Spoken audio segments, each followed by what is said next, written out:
How's it going, everyone? Welcome, Oliver Gonzalez. That's right. So let's take a look at this particular model called Objects in Typescript, a course made by Matt Pocock, a software engineer that previously worked at Versal, and now, well, he made this series of models as a way to explain now TypeScript, and also for myself to understand is how do I get here with TypeScript. Okay, I won't go over the details into this, right? I'm just going to skip over or make a quick recap of this last model. So first thing first is to understand that why we have TypeScript. So what is the reason of that? Who made that? And what was the original name? And how you can use that in your machines, and how also now that integrate into the web development workflow. So because not only in JavaScript you create here's our rapid prototypes, but the problem is that when you need to scale that, which is something that, for example, uh, Grady Butch is software, the IBM chief IBM scientist, IBM fellow chief scientist. Uh, he mentioned that there are several things in the development of this thing called software that has some engineerish stuff. And again, that's something that was coined by the first programmer. Let me actually recap that because I do find that's quite compelling. And make it also now makes sense of how do it also makes sense because this is how the mind works. So through history is how do we make sense of the world, and the more that story is aligned to the true nature of things, the less suffering will be for us. So that means is this software engineering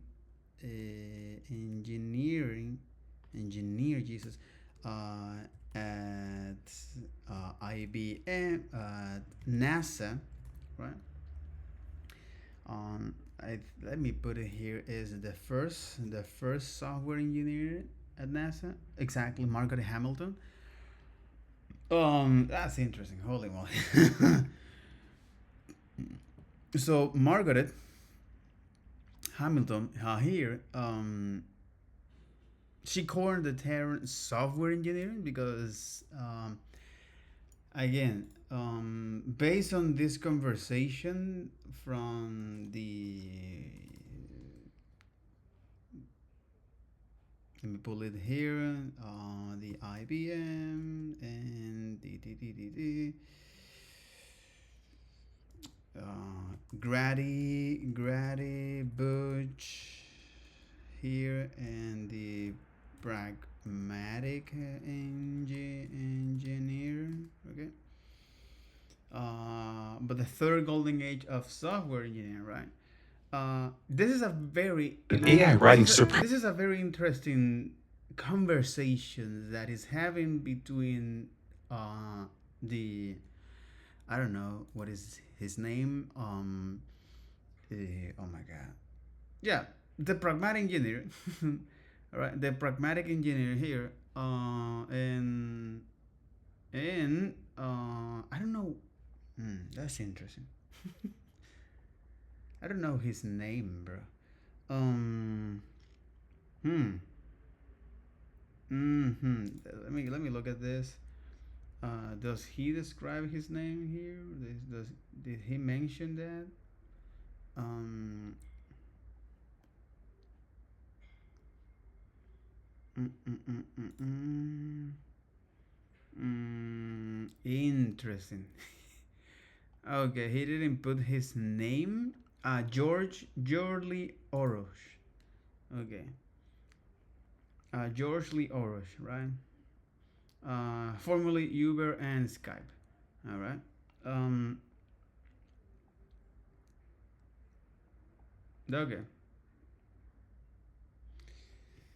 Good.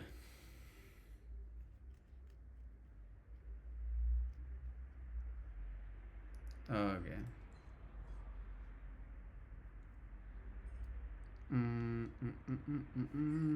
Anyway, anyway, so George Gergely, I think is how I pronounce his name. Gergely, AI writing a software engineer at Skype, right? So he has this conversation, right? a great And I think I won't dive deep into this. I'm just gonna leave the link so you can look at that when you have the time. But the idea of understanding this story about the Typescript and how do we get here, especially of understanding this specific model of objects and how to work now, how to type now objects, and some of the patterns and techniques that are useful to cover specific use cases. So the idea is that here, Gradibuch describe now the who coins the terms of software engineer, right? So it was a software developers or a woman, by the way, Margaret Hamilton. Thank you so much for all of you because I wouldn't be here. I definitely wouldn't be here. So Margaret Hamilton actually was the first to call herself a software engineer because there is something engineering-ish in this things that is malleable. This thing that is called software, right? And actually, Brady, I'm gonna make this I'm gonna take some couple minutes here so he can describe that, and actually I can take some notes. engineering did not come to be until Margaret Hamilton was probably the first to anoint it. She, at the time, had just left the manned orbiting laboratory project. She was working on the Apollo program, and she was one of the very few people who were software developers in a sea of mostly men who were the hardware structural engineers. And she wanted to come up with a phrase that distinguished herself from the others. So she began using the term software engineer. And I think we can rightfully give her the claim to the first one that coined that. There were others that followed. Most notably, people talk about the NATO conference on software engineering. And when the organizers established that, which was actually a few years after Margaret's work, they did so as kind of a controversial name, not unlike how the term artificial intelligence was named controversially for its first conference on the West Coast. So there were others that followed, and after a period of time, it kind of stuck. And I think what it meant, the essence of what Margaret and others were doing, is to say there's something engineering ish about it in the sense that ours is a field that tries to build reasonably optimal solutions. You can't have perfect solutions. This is also key aspect here. So here we're trying to write some the most close to Engineering ish about it mm, in the sense that ours is a field that tries to build reasonably optimal solutions. reasonable optimal solutions. Let me actually write it down here because I do think that's quite interesting. Um, in,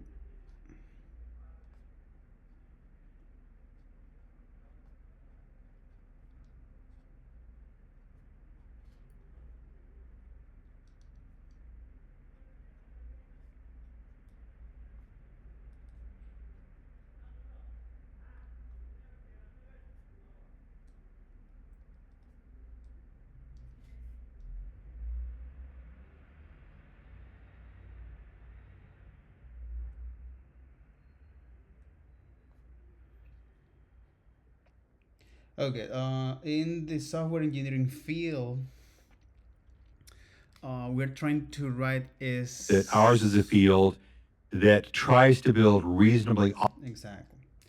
If the software in the software engineering field, we are trying to build reasonable, optimal. optimal solutions. Exactly. Reasonable, optimal solutions. You can have perfect one.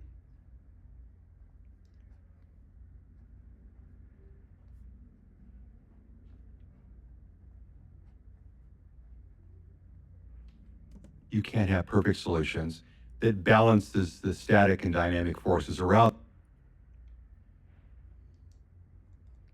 That balance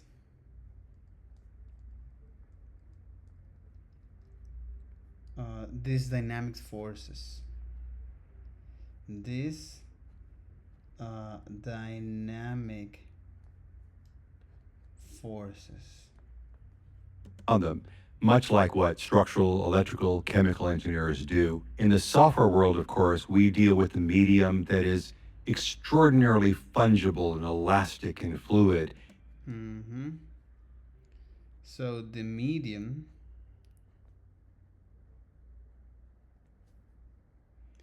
which is extraordinary.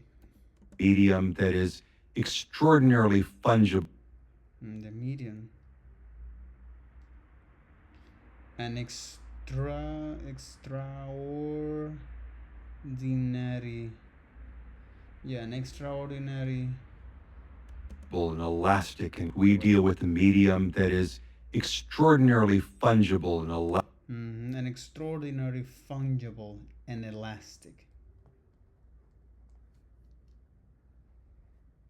An elastic. Elastic and fluid. An elastic and fluid. And yet we still have the same kinds of forces upon us. Here we've got the forces of the laws of physics. So the laws of physics.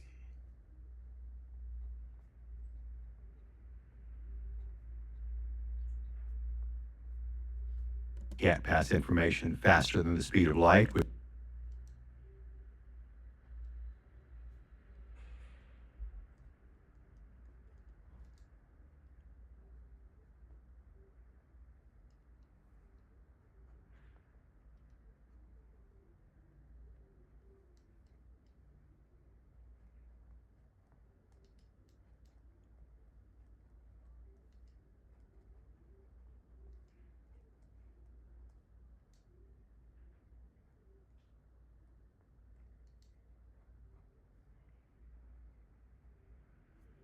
Which is kind of annoying in some cases, but hey, we'll have to live with it. There are issues about how large we can build things. Mm-hmm.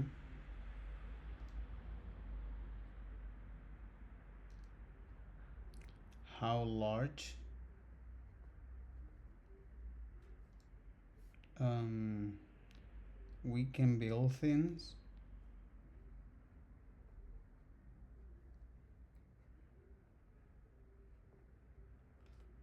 Largely constrained by our hardware below us. There are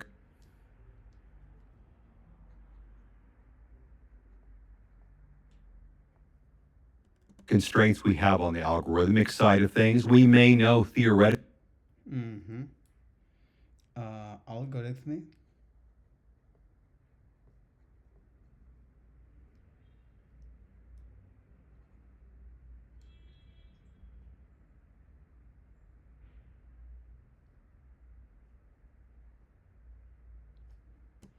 How to do something, such as the Vertabri algorithm, which was essential to the creation of cellular phones. For the longest time, we didn't know how to implement it, but there was indeed a calculable solution. Similar stories with regards to fast Fourier transform. We knew the theory, but until Fourier transforms could be turned into something computational, Fourier Fourier Fourier series. but until for the longest time algorithm, which was theoretically how to do something, such as the Vertelbre algorithm, The Vertelbre algorithm. He mentioned that. It's almost like, what the frick? Vertelbre. So Vertelbre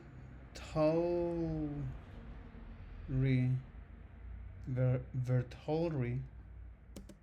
which was essential to the creation of cellular phones. For the longest time, we didn't know how to.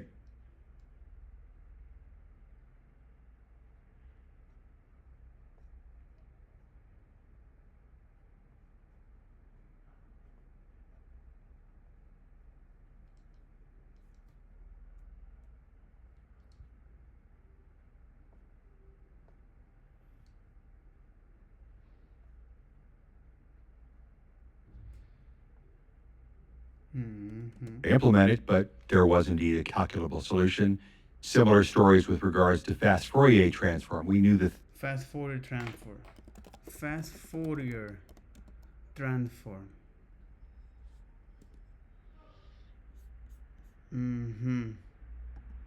The fast Fourier transform.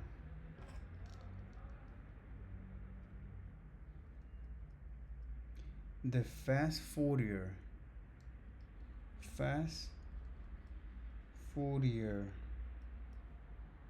transform.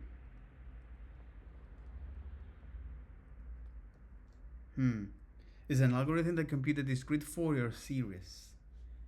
A Fourier transform converts a signal from its origin, often time and space, to a representation in the frequency domain and vice versa. Okay. So the Verti-algo, the fast Fourier transformer algo.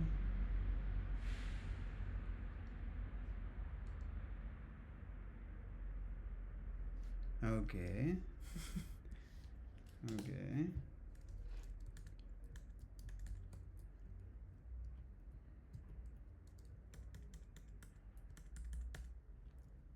theory, but until Fourier transforms could be turned into something computational, we couldn't progress. And there are also other constraints upon us, not just these scientific ones and the computer sciencey ones, but constraints such as the human ones. Can I get enough people to do what I need to do? Can I organize teams doing what I want to do? Ideally, the largest team size you want for software. There's another one. It's the human aspect.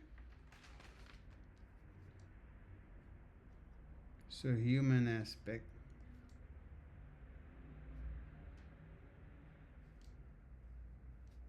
Like the size of a team. Where is 0? A team. So the ideal. Really, the largest team size you want for software is 0. Well, that's not very practical. Team ideally the largest team you want to build something is 0, but it's not practical.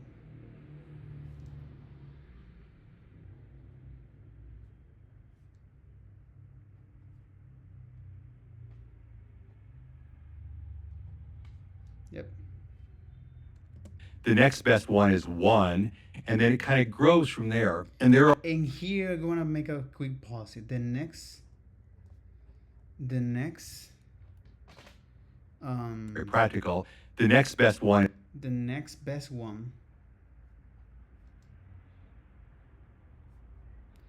is 1. is 1.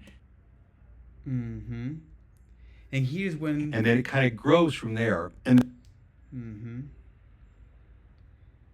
and then it kind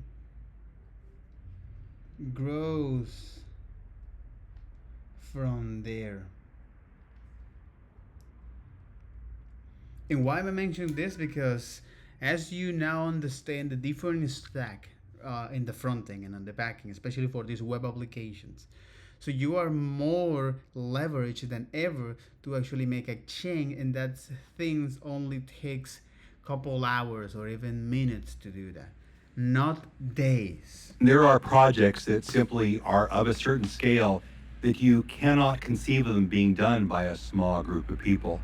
I mean, why do any of the large projects we have a cadre of folks in them? It's because the footprint of these systems and their enduring economic and social importance is so great, you can't rely upon just an individual.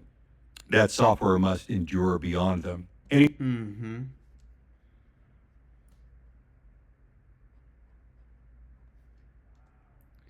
There are some software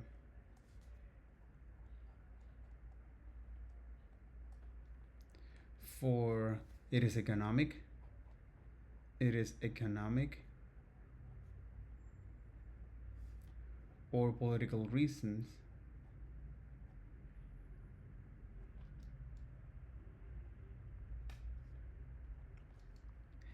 that must endure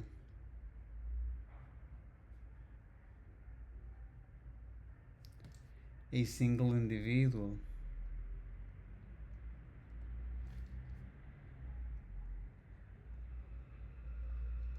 Individual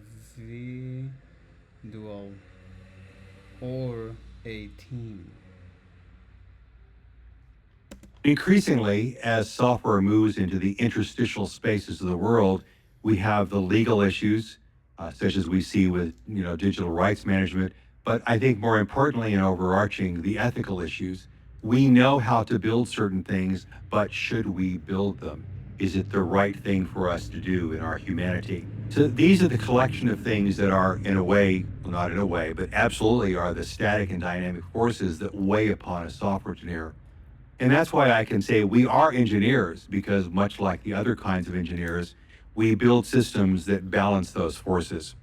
And we do so in a medium that is absolutely wonderful. So that's software So engineering. yeah, so that's software engineer. So I just want to bring this up here. It's just to elaborate and describe that particular process and all the forces involved here, which is not only for the human aspect, which is the size of a team, and the ideal size of that is zero, but you have to be pragmatic. So the best next one is, or the next best one, okay, so the next best one is one, and then it can start growing from there, right? And also you need to have some software that endure a team, or depend of the economic and political reasons that it must endure is that sole individual, or the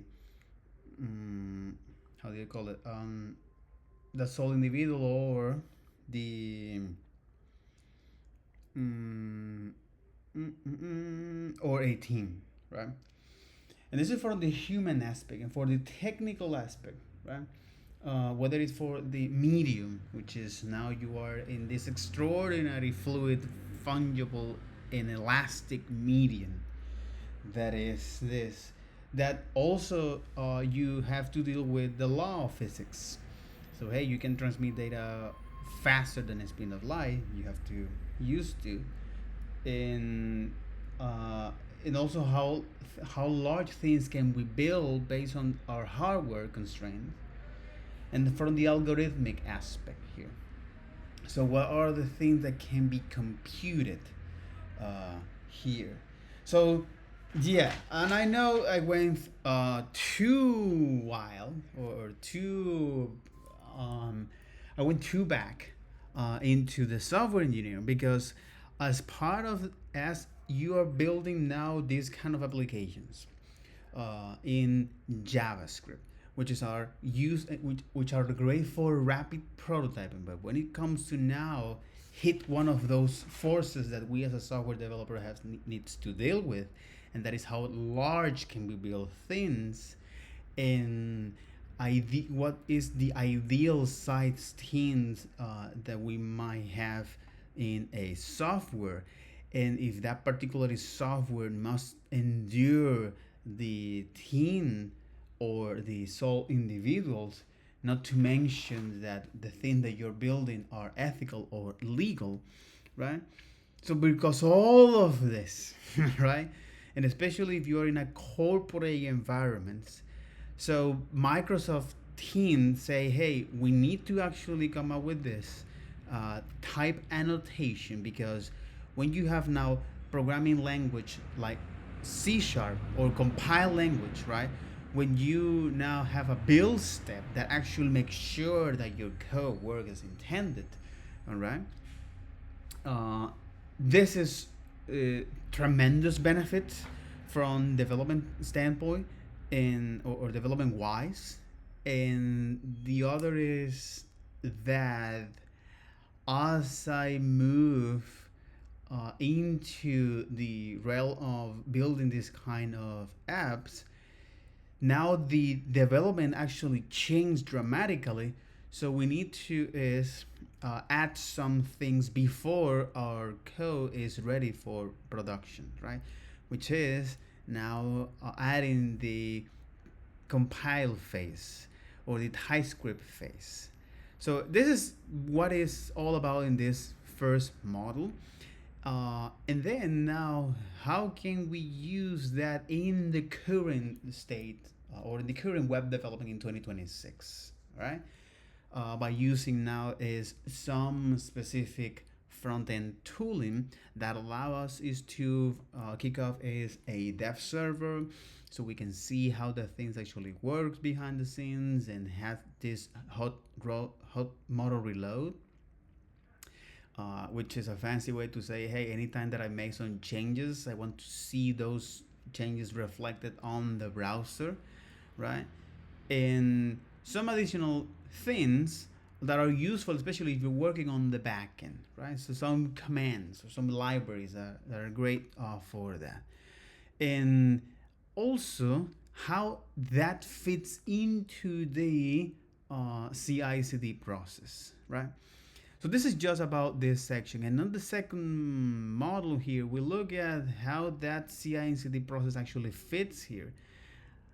From looking at the traditional JavaScript development, right? HTML, CSS, and JavaScript, and then now adding TypeScript to the web developments, and understand that not only that you need to compile code that is going to be read and understood by the browser,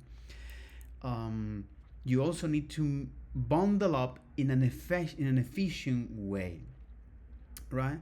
So again, because we are writing is uh, as software developers, we are writing is reasonable, uh, optimal solutions, right? In yeah, reasonable optimal solutions. It turns out that as part of the entire workflow, we need this bundle phase to actually send those files in the most effective way and the most efficient way possible, right? So the user, like you and I, can consume that. So for example, if you now look at this website and you want to see those, so for example, you want to interact with that website pretty quickly, uh, you can do that without having to wait an eternity for that, right? Or yeah, so this is now part of the build process here, right? And how all that things actually fits. And then by exploring is again fairly quickly the essential types and notations. So understanding is now is the types in JavaScript, how you now annotate those type in TypeScript, and also look at the way how you can actually make sense of, for example, is typing functions, objects literal, primitive values, typing optional parameters, default parameters, arrays, objects in arrays, in map, set, event handlers, in JSON parser in the API or the fetch API or any API that contains some promise here. Okay, this is just the basics here, and then these notions of actually understanding why TypeScript is so useful with the unions and narrowing is because it allows to represent now is a new state of our applications that describe an ever-changing business nature, right? So we can represent at least is this one and then there's another one 6 months later and so on and so forth.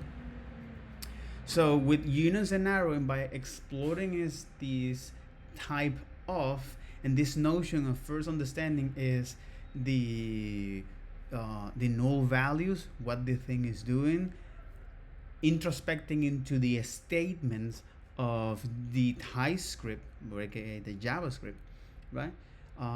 And as you look at these different parts, and when you now look at the method or function calls, and perhaps it comes from an interface that is assigned that to a variable, also is the relationship of the assignability here, whether it is using unions or using unions first, okay, and see how you can now use these unions as a way to define more wide types, right? So in looking at this wider and narrowing types by using is type literals, and the most common exercise is by you defining is the HTTP code, where you say, okay, now here I do want is to have a particular type to deal with success or error cases, right?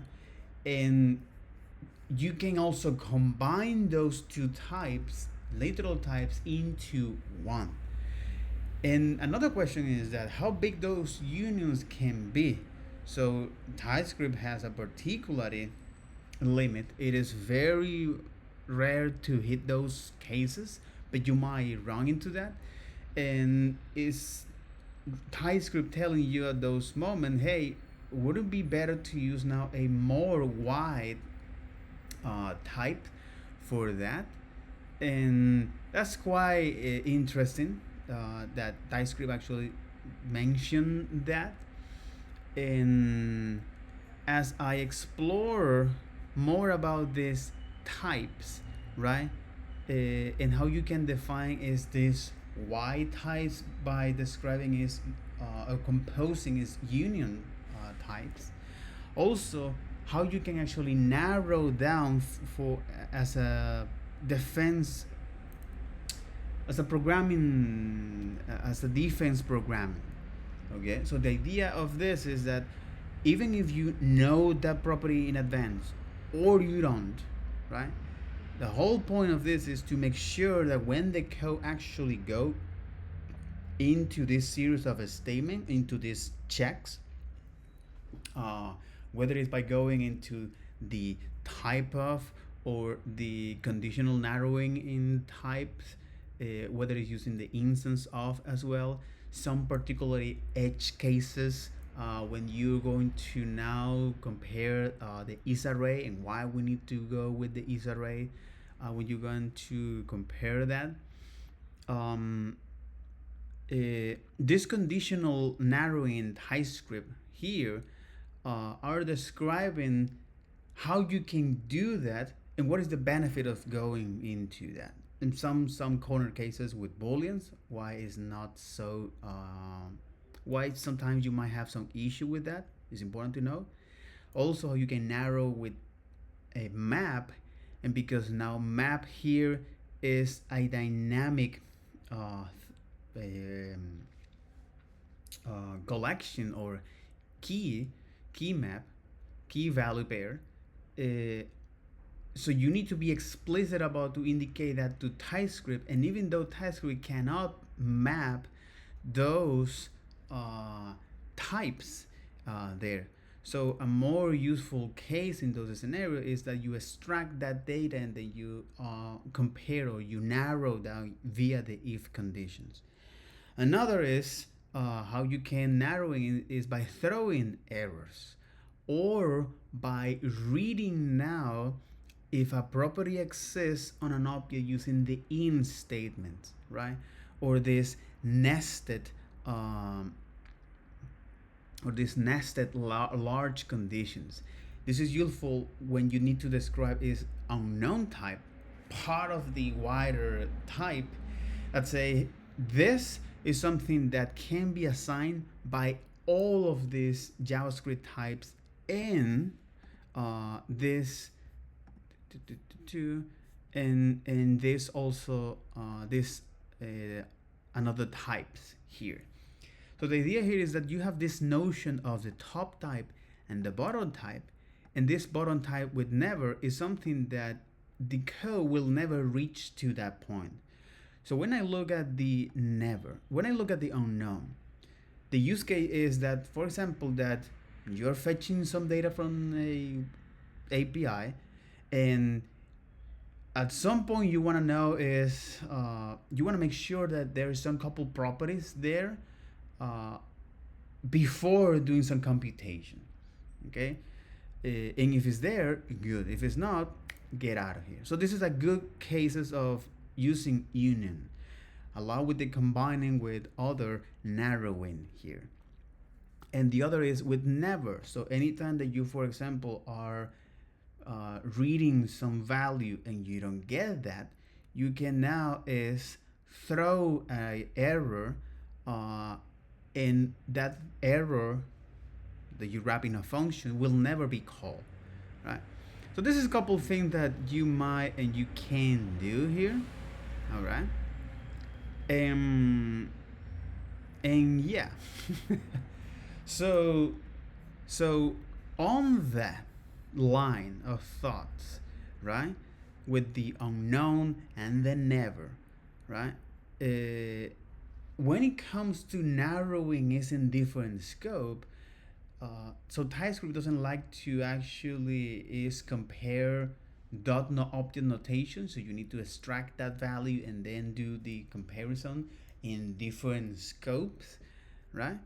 And there is also another thing called type guards, which is anytime that you want to verify if in a collection or if a value that you're passing, whether it's an object or a collection or a function, is the proper type, usually as collections, right?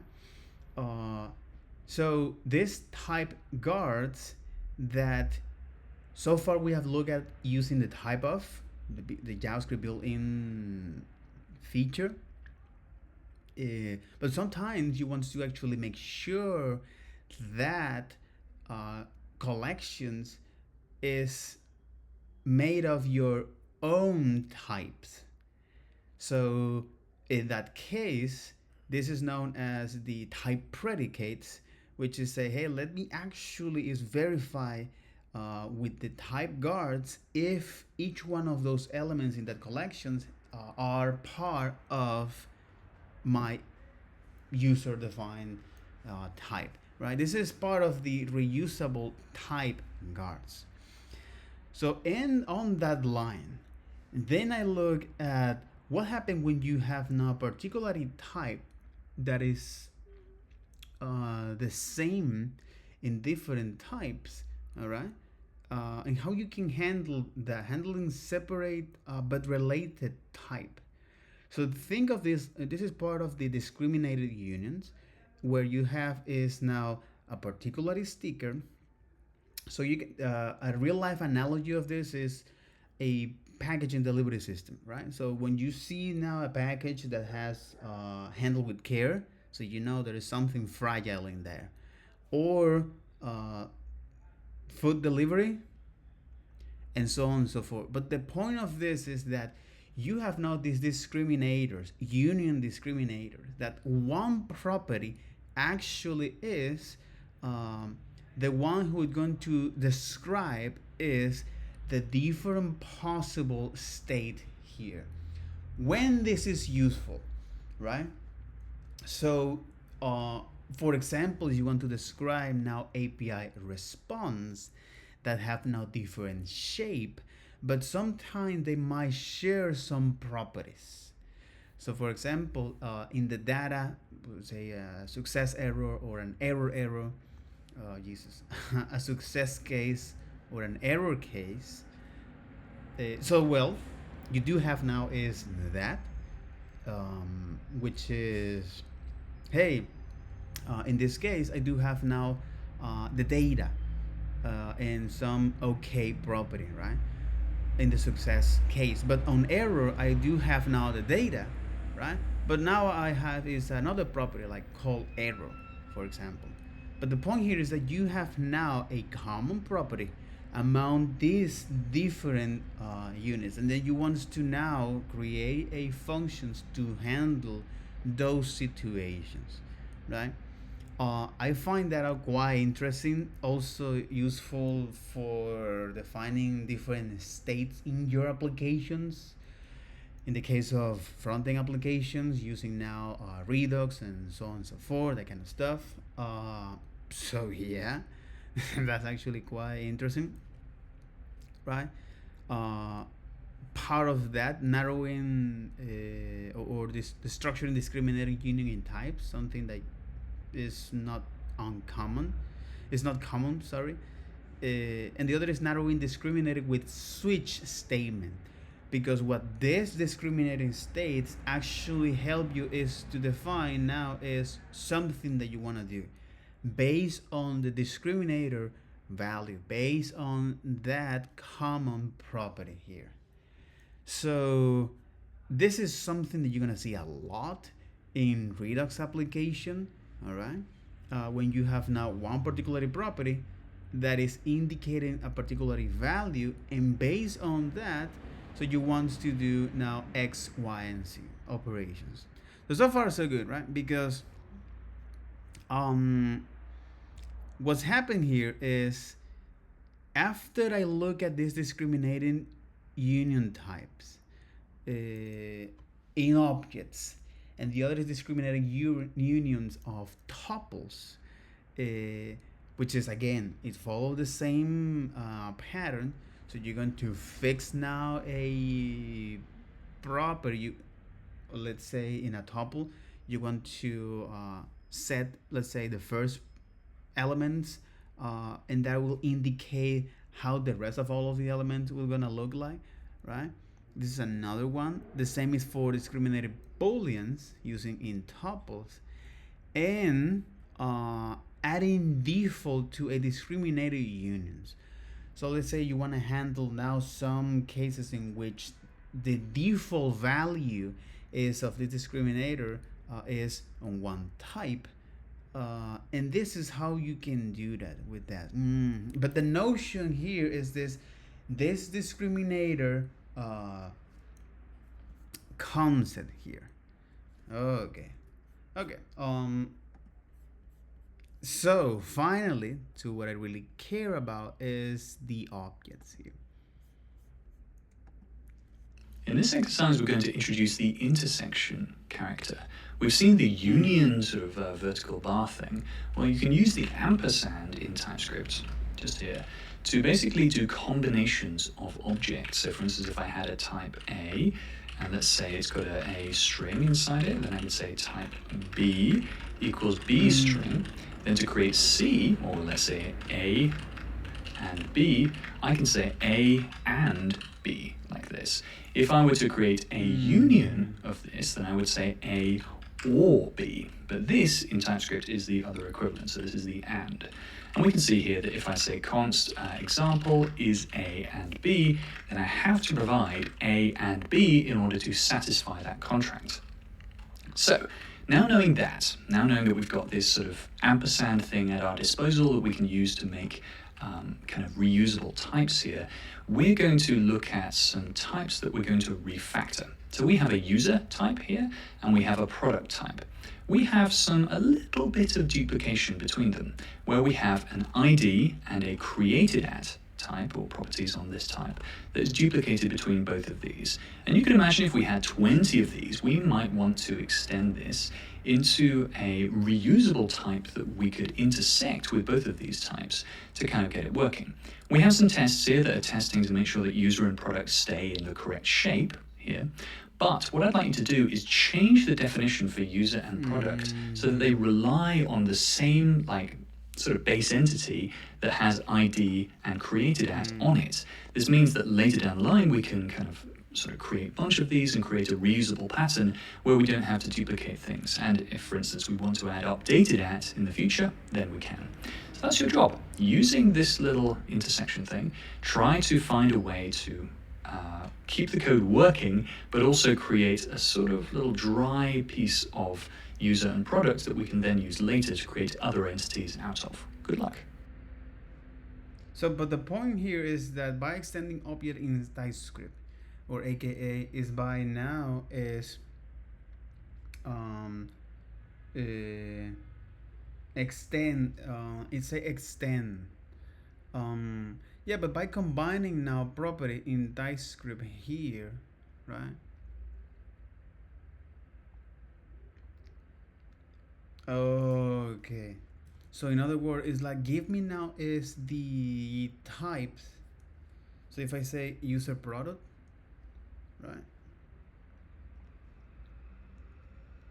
And this is now called product. So if I say type user product, right? And then I say whatever you have on product type, which is an object, in the user here. So now the assignability here is user product, right? And if you want to now look at that type, user product here, right, which is now a type. If you hover here, it's supposed to tell you what it is, right? Whether it's this and this.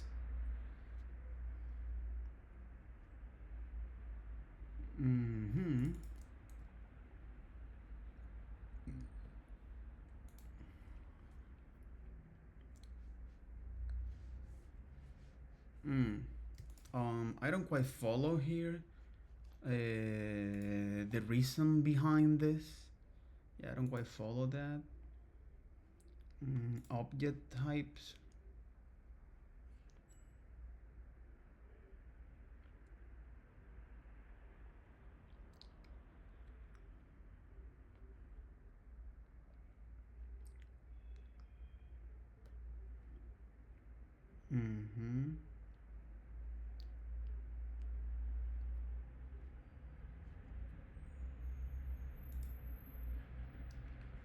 Control flow interface type used to describe the shape of objects. Oh, okay. Used to describe the shape of object and can be extended by others. Okay. And type. Interface can only describe object shape. Interface can extend by declaring it multiple times. It performs critical type interface. Comparison checking can be faster. Think of type like variables. Much like how you can create variables with the same name in different scope, a type has similar semantics. Build with utility type. Interface can only describe object shapes. Type versus inference. Interface can be extended by declaring it in multiple times. It performs critical type interface. Used to describe the shape of an object here.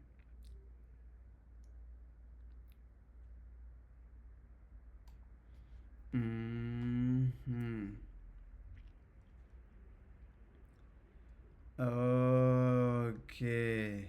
So I can define here is now like a base class here, right? It's a user and products. So I can define it's like a base interface. This is useful for, and here you're gonna call this user products. Okay. Some data. Let me call here right now some data. And that data it contains is this, right? And this type can be extend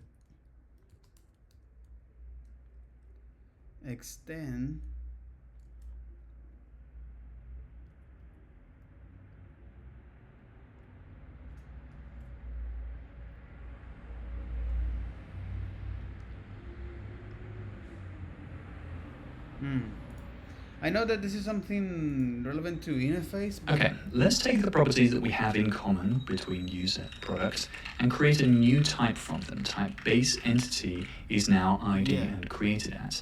We now have an error down the bottom, of course, because user no longer corresponds to the contract that we want it to. But if we give it an intersection and we say and base entity, then it starts working. And now we can do the same with product here, and we can have and base entity attached to product too.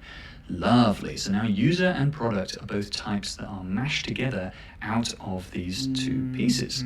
Nice. And now they have exactly the same behavior as they had before. They've just got a little bit of less duplication. We've reduced like one line of code here, and we've got a pattern that we can reuse no matter how many of these entities we can create. Understand object using interface in Typescript, and here we are. We're starting this exercise just where we left off in the previous exercise, where we have our type base entity, we have our type user, which is being intersected with base entity in order to add the ID and created at properties, and type product is doing the same thing. It's being intersected with type base entity. Our tests are making sure that user and product have ID, created at, name, and either price or email. So this, though, I would say, is not the most effective way to create objects that inherit from other objects in TypeScript. There is a more effective way, and it involves the use of the interface keyword. Your job is to try to find out how you can refactor this code up here, these three types, to use interfaces instead. And instead of doing this intersection, we actually want it to inherit using something called interface extends. I've given you all the information you need. Good luck. Yeah, but when working with objects, this is how you do this. When working with objects, here you do is this, right? So types allow you to now is mash up different properties or different things together, right? Yeah, mash up, okay? Mash up different things, especially on object. But with interface, I say is this, all right? And now this interface that is not a type is now an interface. Now I'm going to extend from that, and the way to do this is by doing so extends here, you know. And now I have to change this a little bit. Say this will be now interface and extends here from base entity. But the thing here is I do have this, right? I do have this. And when can we, again, the doc says that interface used to describe the shape of objects, right, and can be extended by others. I am thinking here because they're trying to mesh or to mix object programming with types, and when this is a common question here is that when do you use interface and types? Well, if you find yourself defining some objects, you use now interface according to the docs, to the TypeScript cheat sheets, mainly.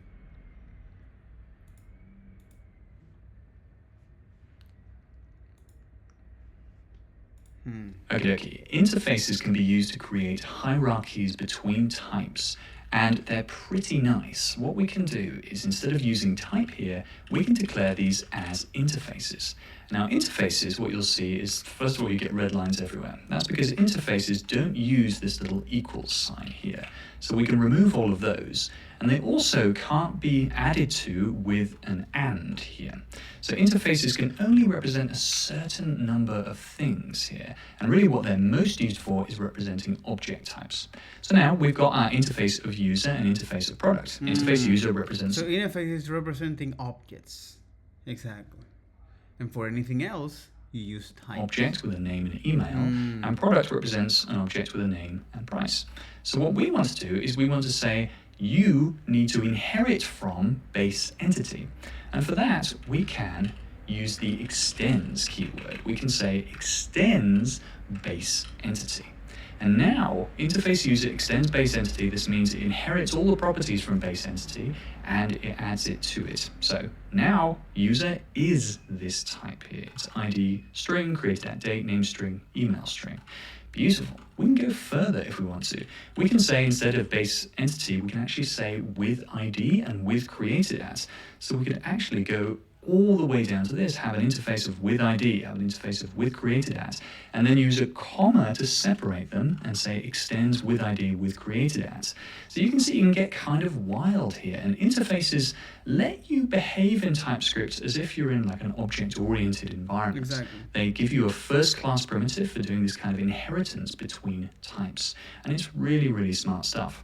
And in the next exercise, we'll compare between types and interfaces and sort of see which one you should probably be using. Yeah, that's exactly what I wanted to go with. In this exercise, we have a pair of types here. We have user part and user part 2.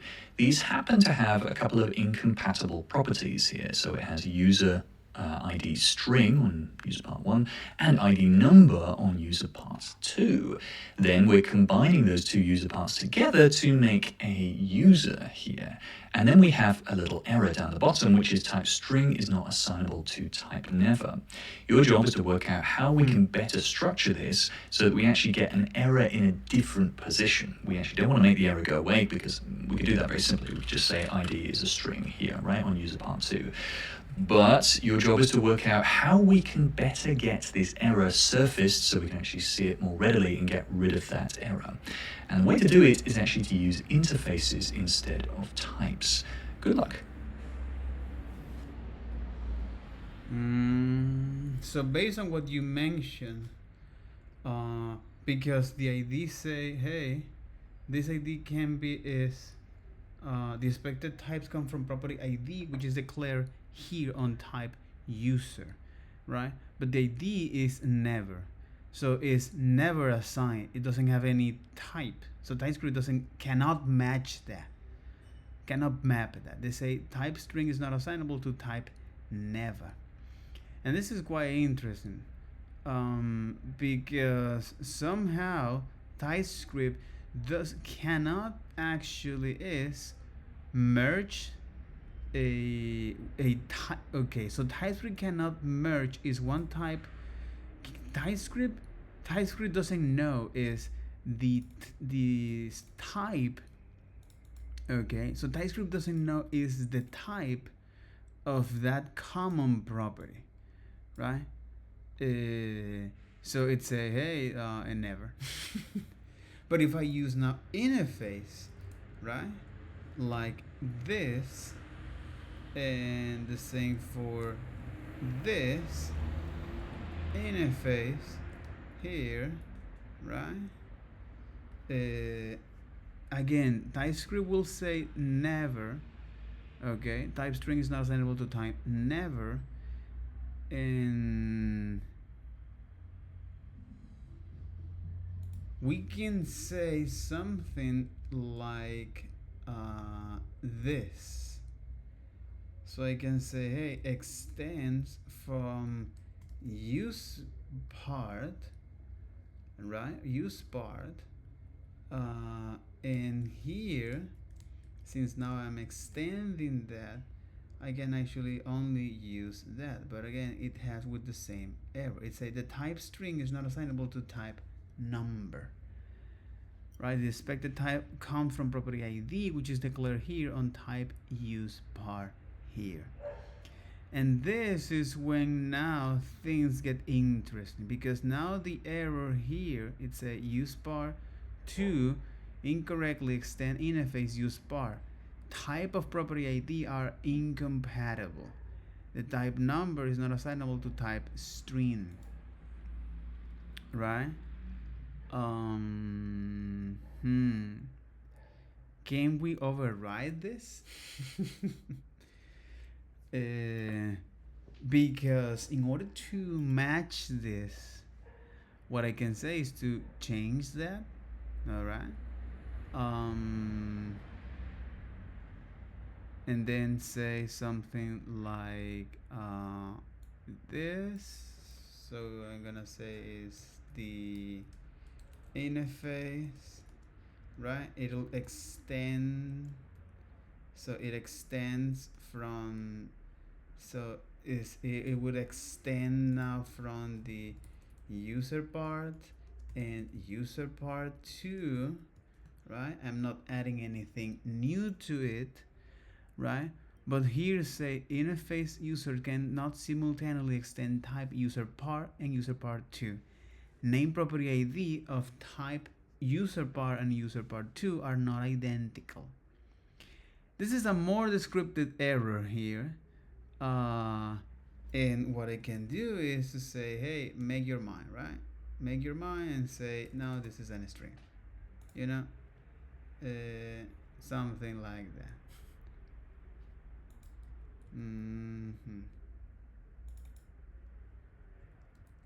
This is extending incompatible property problems. Extending incompatible property. Okay.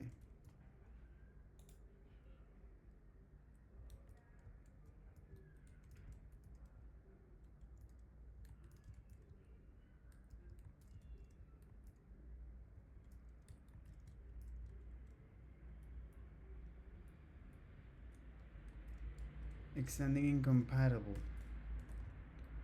Extending incompatible properties here.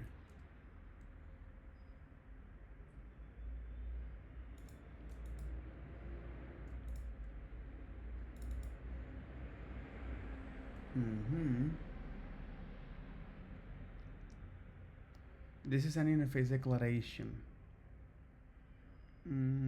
It is like a type alias, but it can be extended.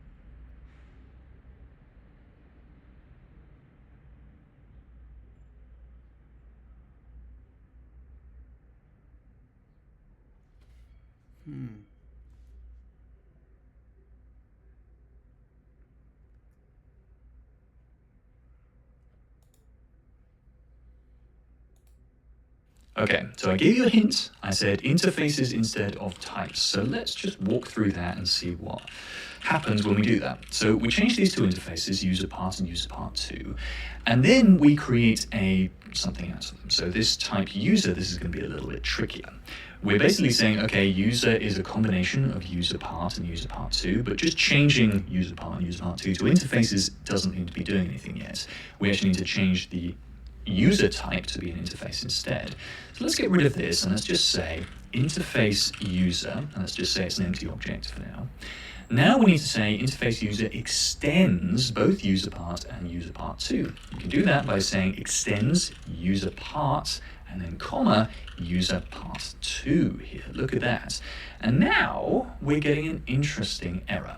This error is saying interface user cannot simultaneously extend types user part and user part 2. Named property ID of types user part 2 are not identical. There we go. There is a named property of both of these interfaces, and it is not identical. And it's basically saying that ID can't simultaneously be this and this. This is really interesting.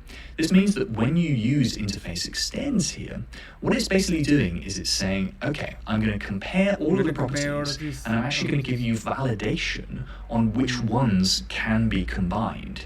And so this is not going to surface later when you actually use the type. It's actually going to surface the moment that you extend the incompatible property.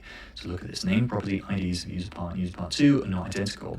This surfaces in a bunch of different ways too. So we can remove this from user part 2, boom, everything gone, and I can actually add it into here. Let's say ID was a Boolean or something like this, and then I still get this error here. Type of Boolean is not assignable to a parameter of type, or assignable to type string.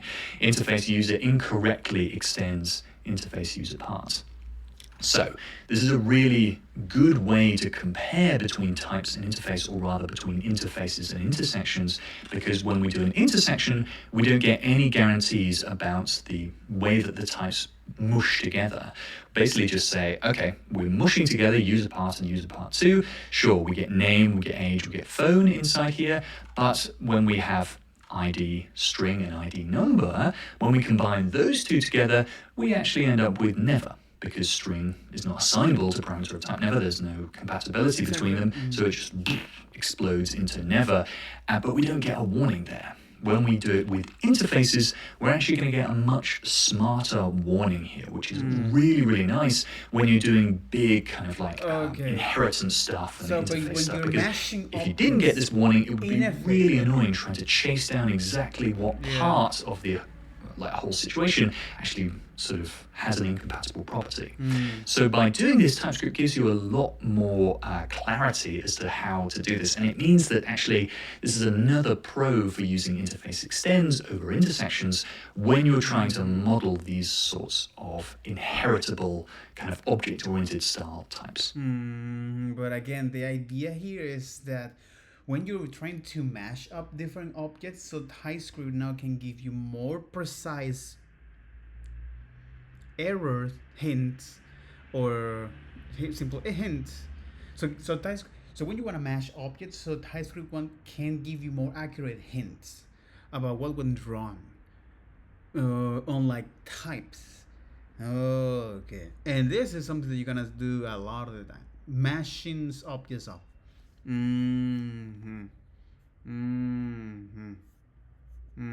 Comparing types and interfaces is something I get asked about all the time. Should I use type or should I use interface? Because if you think about it, type can represent an object type, can represent anything, whereas interface can only really represent object types. Object types are obviously big in TypeScript and very, very important. A lot of what you'll do in JavaScript will be object-based, but also unions are pretty big and useful in TypeScript. So you might think about type and interface like that. I've got a big resource on types and interface that I'll keep up to date, which you can look at down below. But I want you to actually think about the difference between intersections, the ampersand symbol, and interface extends. It turns out that TypeScript prefers it when you can to use interface extends. That's because you remember all of the interfaces that we had, like with ID, with created at, user, and product. TypeScript knows that you can really just it can cache those with its name there. And when you use an interface, it kind of caches it on that name, so on the username, and then everywhere it's used, it references that cache.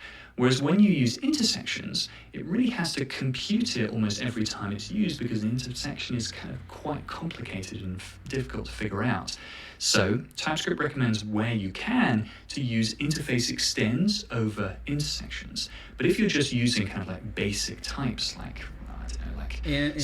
TypeScript recommends where you can to use interface extends over intersections. But if you're just using kind of basic types, type props for a React component or something, then it actually doesn't matter too much whether you use interface or type. And in fact, I've got another article which you can also read below on what you should use for React props too, because that's an interesting discussion all by itself. So types versus interfaces, that's going to come up, I think, a few times during the course of this whole course. Really, you should be thinking about interface extends versus intersections. And in the example that we've already seen just here, I would pretty much always use interface extends, because it's just a little bit more expressive, and it means that TypeScript can cache it a little bit better performance-wise. So it will run slightly faster when you're doing your type checking and when your IDE is kind of updating based on your code.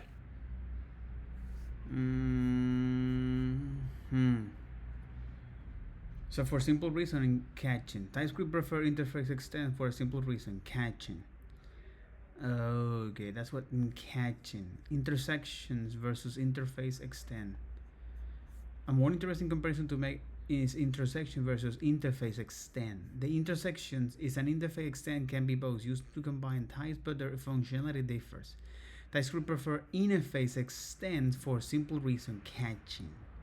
So because it can catch that type and notation. TypeScript can catch interface based on their names, effectively creating a reference for future use. On the other hand, intersections require the TypeScript to compute it is almost anew each time it is used, largely due to their potential complex nature. Therefore, TypeScript recommends the use of interface extends over intersection whenever possible.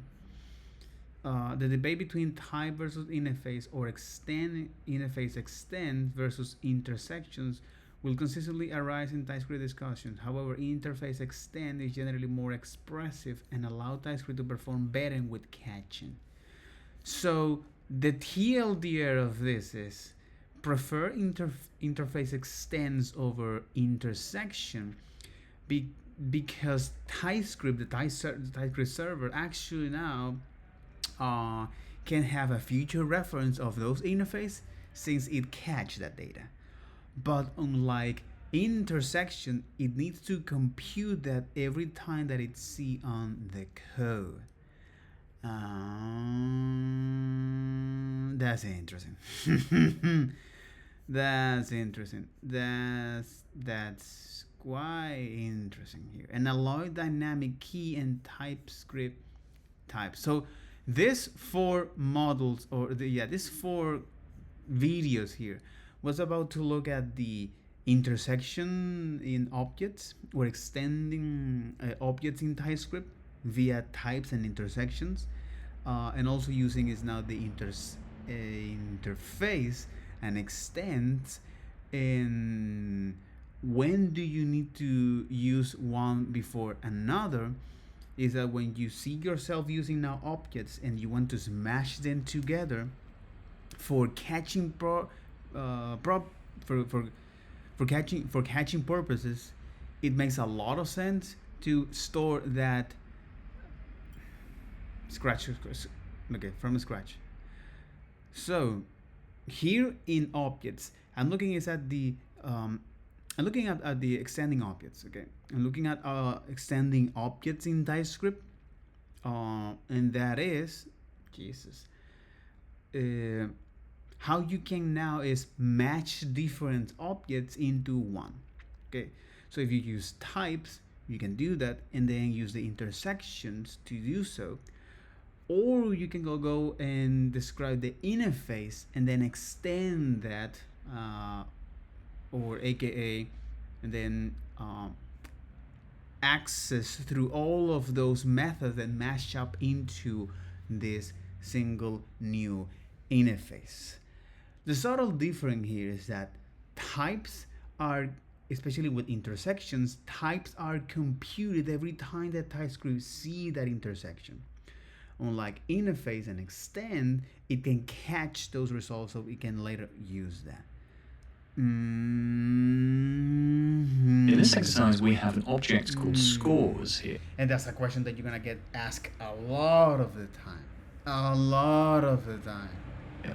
And we are trying to assign into scores, this scores object, a bunch of different properties, math, English, and science, all with different numbers. Your job is to work out how we can strongly type scores. Now, this is a little bit non-trivial because we don't just want to be able to add math, English, and science into scores. This is kind of acting like a dictionary. We want to be able to add any random kind of thing we want to into scores. So we don't have the ability to predict ahead of time what subjects are going to be added in there. So your job is to try to figure out the best way to type scores so that we can add anything into it, any kind of key that is a string. There are about 4 different solutions to this, so don't worry if you don't get all of them, but see if you can find a way to type scores without changing any of the code down here or changing any of the runtime code to make these errors go away. Good luck. Okay, so here math does not exist in these objects, or English here, and this is now the nature of the objects here. So whether it's a dictionary where you don't know is it is an ever-growing hash, right? It is an ever-growing key value pair, and you know in advance that the type will be the same, as well as the value here, right? Or it can be now a record where you know all of the property at development time, but their values can be different. So in this case, this is the notion here. So allowing dynamic key in Typescript type is exactly what I'm going to do here with this, which is, hey, I want to define now these objects that whether it's a dictionary, and the way to define those dictionary is by saying, hey, the key of this dictionary will be now a string, and the value will be now a number here. And when I look at this, it's a computer property. Name in literal must refers to an expression whose type is literal, type or unique symbol. String only refers to for a type, but it's being used as a value here. Oh no, so I need to do is something like this. No, is things that a computer property name must be a type of string. Okay, so in this case it must be something like this, but when I hover this, it's a property string of missing type, but requires a string type number here. That's interesting. So I can say is something like this, right? But I don't know in advance is the name of this. I don't know in advance the name of this. What I know is that this key here, right? It'll be now an string, right? An index signature must have exactly one parameter. So the question is that how can I define here now and then annotates in an object? Here you can do you have now some property called key of? Say key of string, something like that. Does it work? Key of explicitly has any type, cannot find key of. All right. That's interesting. So if I go to now a computer property name is like, if I go to the Typescript here definition, right? And I do need to is define is object field, so the name of the field, type literals, right? This is type literal functions, array, and tuples. Built-in primitive, common built-in JavaScript errors, not at all. Interface expect. Overload, a callable interface that can have multiple definitions for a different set of parameters. Or you can get this, get and setters, extension via merging, in class conformance, right? Or the genetics, right? What about if I go to types here? Union types, intersection type, type indexing, type from value, type from function return, type from model, templated union types, conditional types, map types. Oh, this is one, especially here. So property, okay. Loop through each file in the type generic parameter type. Property, okay, property in key of type this. Set types as function with original type as a parameter. So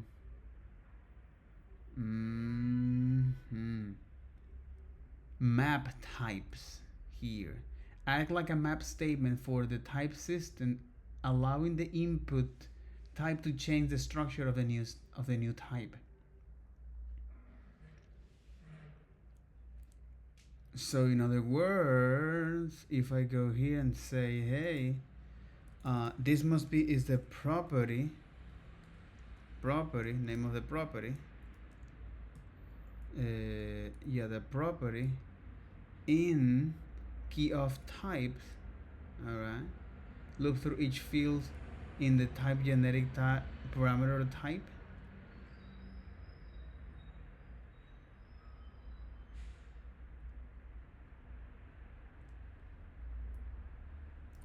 So property in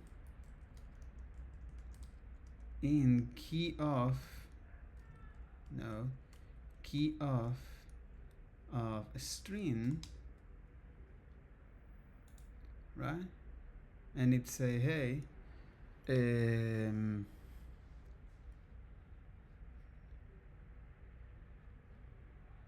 it say this type is missing the following property: read only x number for number. Oh, okay. X in key is a string here,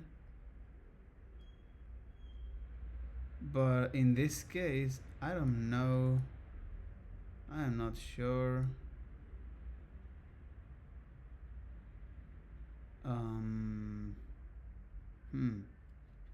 If I hover this, say math does not exist on type here. Do you mean match? So to fix this, right, I can say math here, right, and the other is English, right, and the other is science, right? But what if I don't know in advance this course here, right? It's missing in the following property types.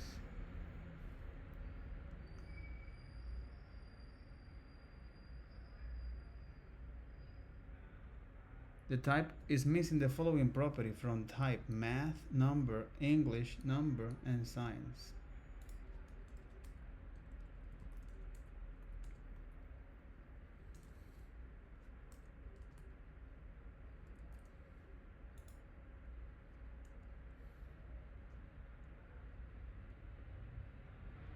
It's missing the following property from type.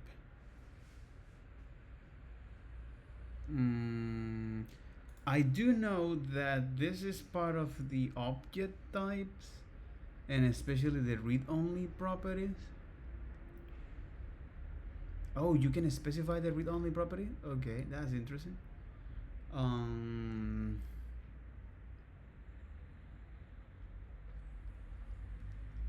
Yeah, property modifier, access property checks,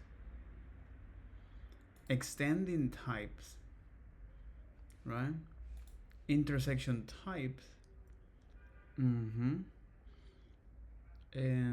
interface and extension versus extension versus intersection, generic object types,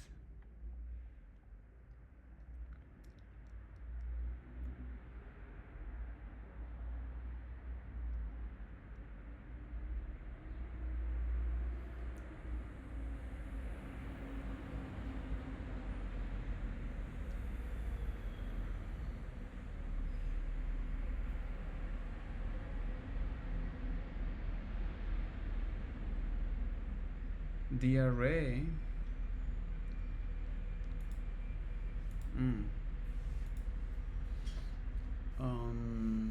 I will be right back.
All right, and I'm back.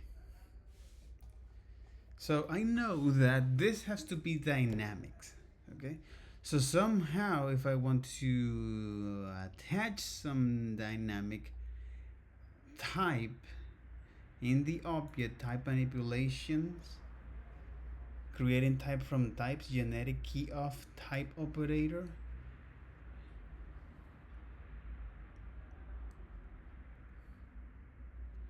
The key of operator takes an operator type and produces a string or numeric literal union of its key.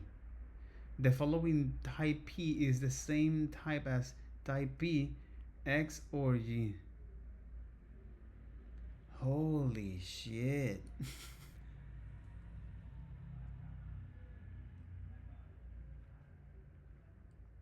So if the type has a string or a number, index signature key of will return those types instead.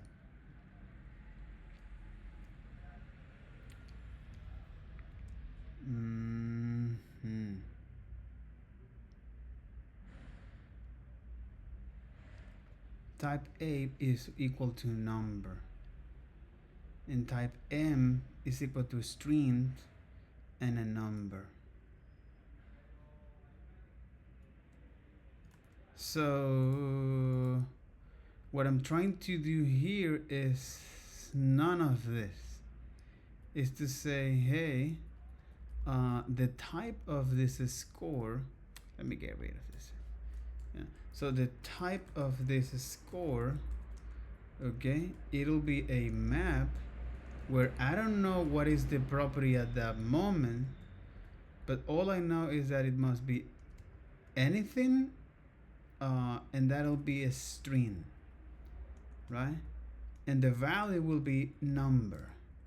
So now if I assume this, or if I attach this to score, it now create that. Why in the first place this doesn't work with this, bro?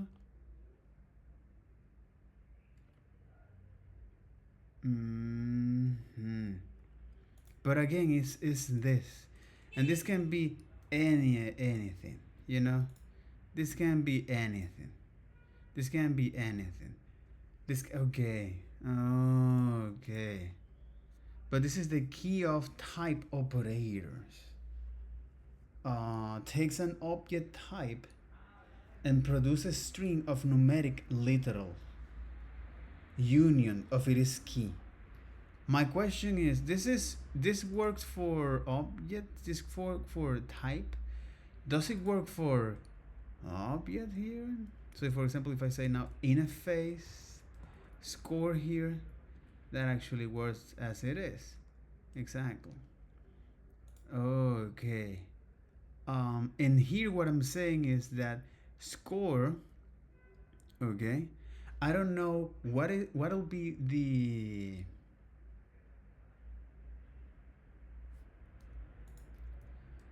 you know, I don't know what'll be is the so I don't know in advance. I don't know ahead of time the number of key in this object. But what I do know is that the type. And here's what I'm saying this, right? This is known as a dictionary. Okay, let's investigate these errors first of all. Property math does not exist on type empty object here. Okay.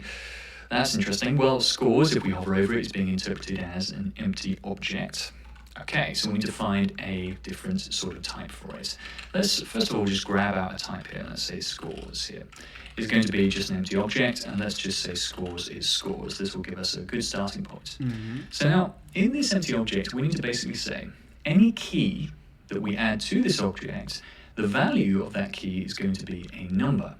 And we could obviously do it, math is going to be number here, and now the maths error goes away. Same with English is going to be number as well, and subject, like you would if you were adding a dynamic key inside here. So const score equals like this. You would say score, and then add something there. So in this case, this would have to be a number now.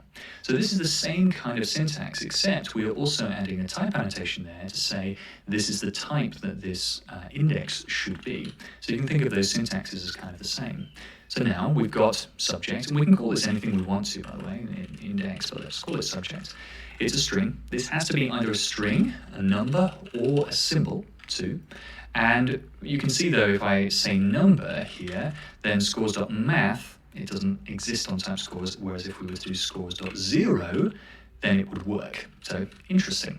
So by saying subject string, we can say, okay, the only properties on here can be strings. Although that rule gets broken in a couple of different ways because of the weird way that JavaScript handles object keys. But then we can say, okay, this one's a number. If we try to add a second one onto here, for instance, saying this is a string, it's not going to let us because there can only be one index signature per object type. So there we go. So this is a duplicate. Actually, if we were to say number here, I think this might work. It's not assignable to string index. Yeah, you can see that multiple index signatures are a little bit dodgy and don't particularly work too well. So this is the first way of doing it. The second way of doing it is to use an interface. We can use exactly the same setup as we had before, except on an interface here. Very nice.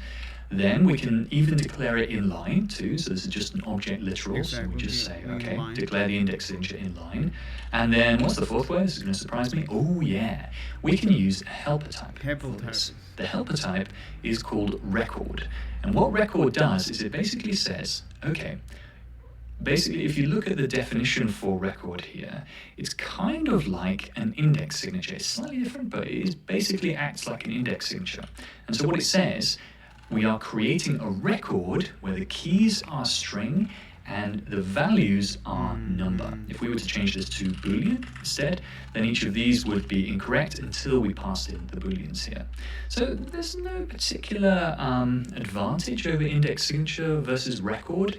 I would say record is really nice because it's just a repeatable pattern. The syntax is kind of easier to understand. You're using an abstraction instead of using the lower level thing, which is quite nice. And yeah, I'd say record is what I would reach for first. But I wouldn't blame you if you go for index signatures either. No, but So- I get it, but I get it, but I get it, but I get it, but I get it. Because remember, at the end of the day, it is important for us to understand that how do you want to generate here a type notations for X amount of property that we don't know ahead of time, right? So whether if you pass that as a type or as an interface, or you use now the record, but the key here is that when you define your interface, in our case, called score, you might only have one index signature, and that makes a lot of sense. So this index signature is this. Hey, whatever attribute that you want to pass here, okay, we're gonna call key or subject or whatever name. This key must be either a string or a number or even a symbol, right? This is how now this objects works in JavaScript. So in our case, it's in a string, and their value is a number. Okay, so when we attach this to this core, you get things like this. And it makes a ton of sense here with this index signature, because you can get fancy and say, hey, let's gonna use some helper function because this is a repeated pattern, where I say, hey, the key and the value of this record, it'll be on this, on this, like this, right? But you can here look at this, that actually is quite similar of this index signature. And this is useful for any time that you need to define is dictionaries in object. So okay, that's something. Okay, abstraction instead of using the lower level thing, which is quite nice. And yeah, I'd say record is what I would reach for first. In this exercise, we have our scores object with a couple of default properties in it, math and English. We want to be able to kind of like assign anything to this, so similar to the previous exercise, we want to be able to add any string key and add a number. But we actually want 3 default keys in here, so we want math, English, and science. Each of those are going to be numbers. Your job is to try to figure out the correct typing for this interface of scores. I've set this as an interface, but you can change it to a type if you like, I don't mind. You will need an index signature, and we'll also probably need some predefined keys as well. Your job is to figure out how to type that correctly. Good luck. Well, this is to adding dynamic index, or allow any string key while supporting default properties. So again, the index signature in this case, whatever name it is, and in our case will be now a string is here. This is a signature, and the string, and I'm gonna have some default value, which is now math. That'll be a number. All right, like this, right? Number, and English as number, right? So here's how can I say, hey, this is actually is the default property that I need to have in this object signature, and any other additional properties in here, right? So if I can get rid of this, now this actually work as expected. Okay, let's do it. The main thing is we want to add our index signature first, so we have subject, which is going to be a number, string, and then the value is going to be number. But then we've still got the error up here saying science is missing, and we should be able to just add math number, English number, and science number just below it. Look at that, how cool is that? Now we're going to get an error here saying property science is missing in that type. So we get autocomplete for science and everything is great. So you can see here that, sure, we've got our index signature here, but that doesn't mean we can't just add other properties onto this. Yeah. But they have to correspond to that index signature. So math here is typed as a string, but it's got to be assignable to this type here, so the number type. We could make this more specific, so we could say this has to be a specific number, so in this case 95 down below, but this isn't right for this use case because we should be able to represent that people can get anything other than high math scores. So this is one way to do it. Another way you can do it is with predefined keys like this. With interface extends. So we have interface scores extends required scores. So this is kind of like combining two different pieces together. And of course, if we go back to the other one, we can just change these to types as well. This is perfectly possible inside a type. So this isn't just an interface feature, it's also a type feature. So there you go, this is how you implement index signatures with predefined keys, kind of that are required by default. But again, the difference of type and interface, that interface are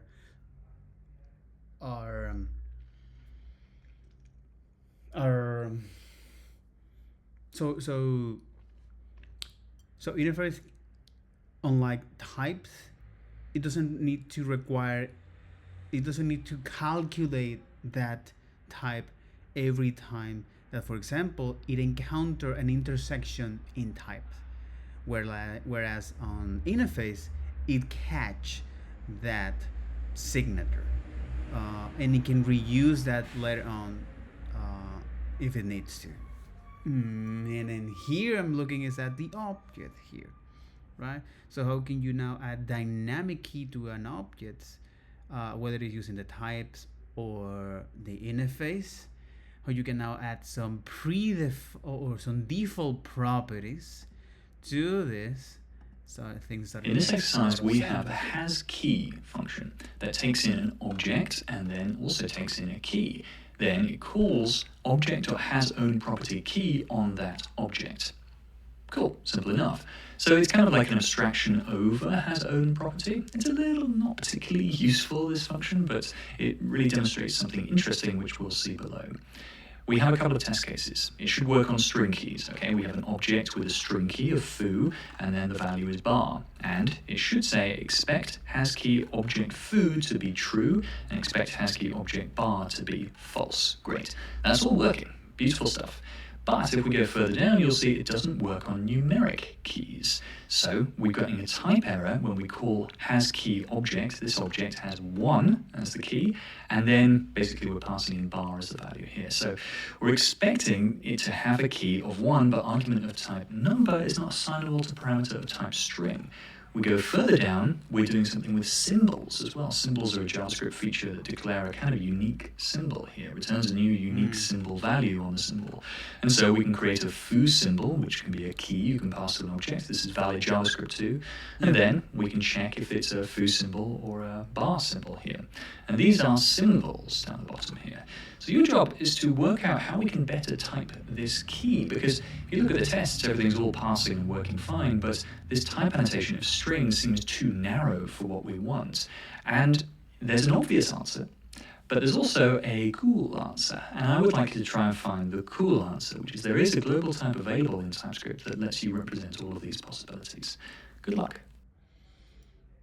Yeah, the more straightforward answer, it'll be like, hey, it's just to call is the string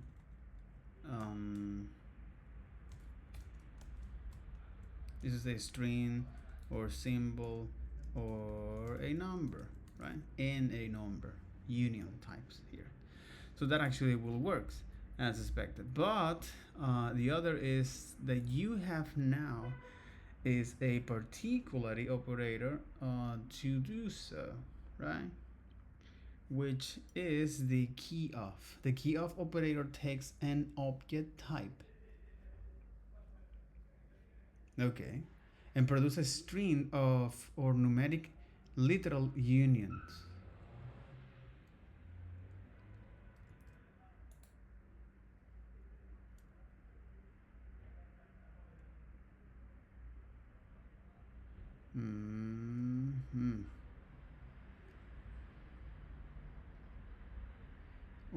wrapping.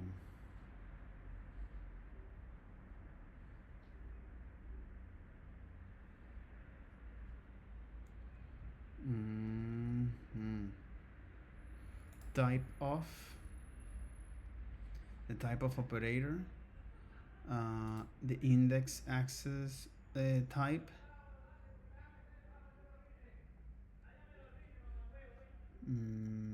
or whether it's in a tuple. Okay. Conditional type. Okay.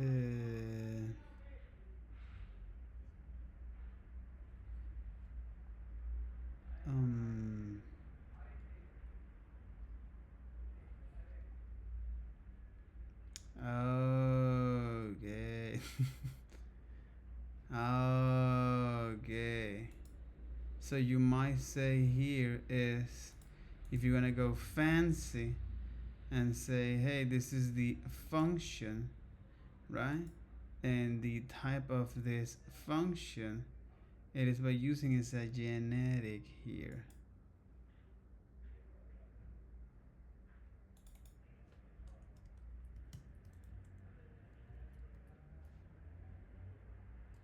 Exactly, it's by using as a genetic here, that it can be of any type here.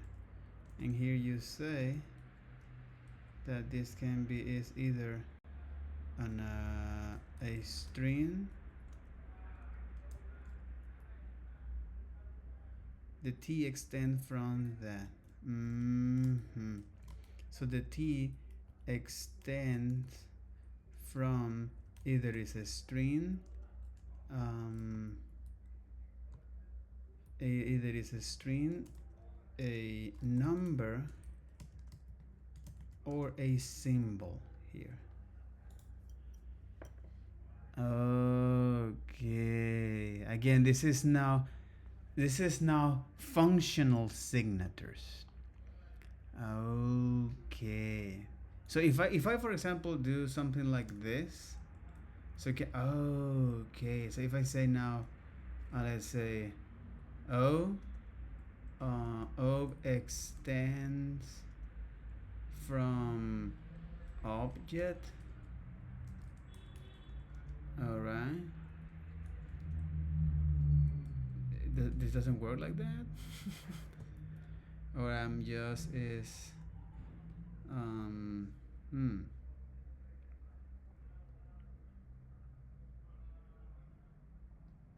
can I add several of those?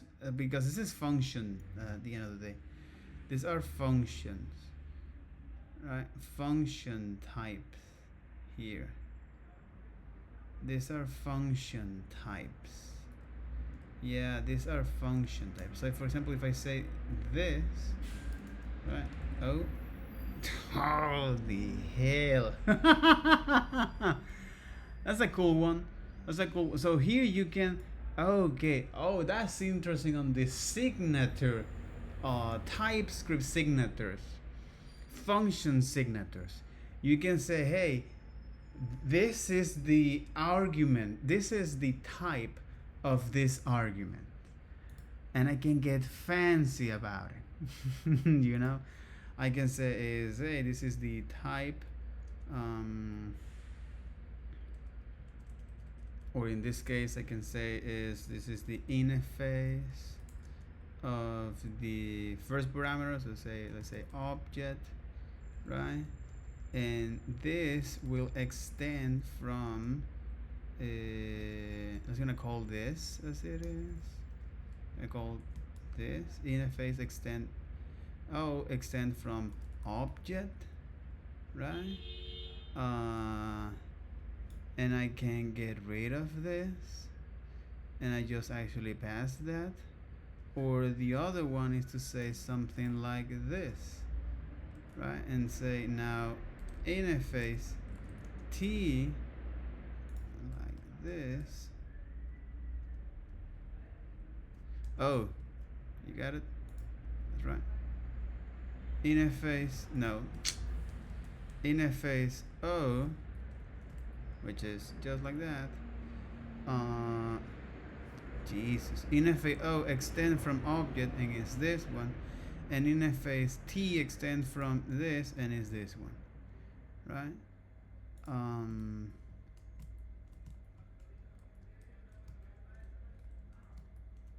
Okay, that I get it why this can become quite sorcery, bro.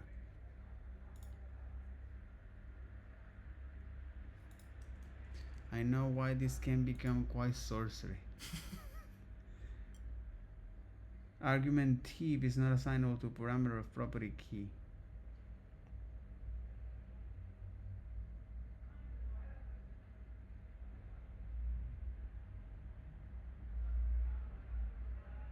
String. Oh, it become because it can be this one.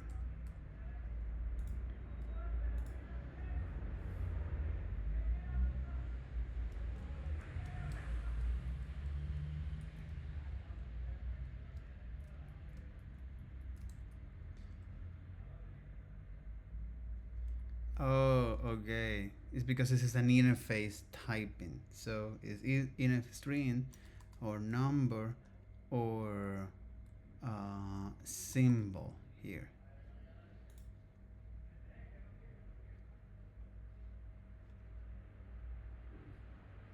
But it say that it's a key argument of type T is not assignable to a parameter of the type property key.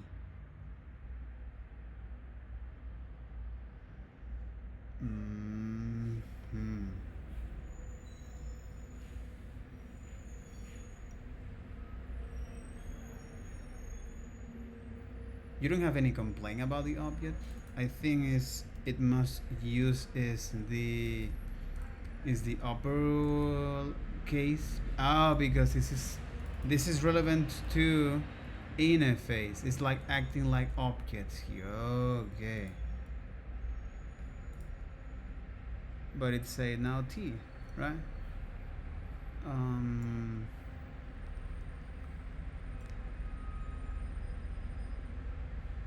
Bar symbol.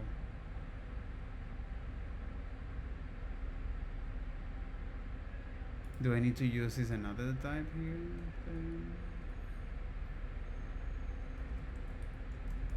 Key prop.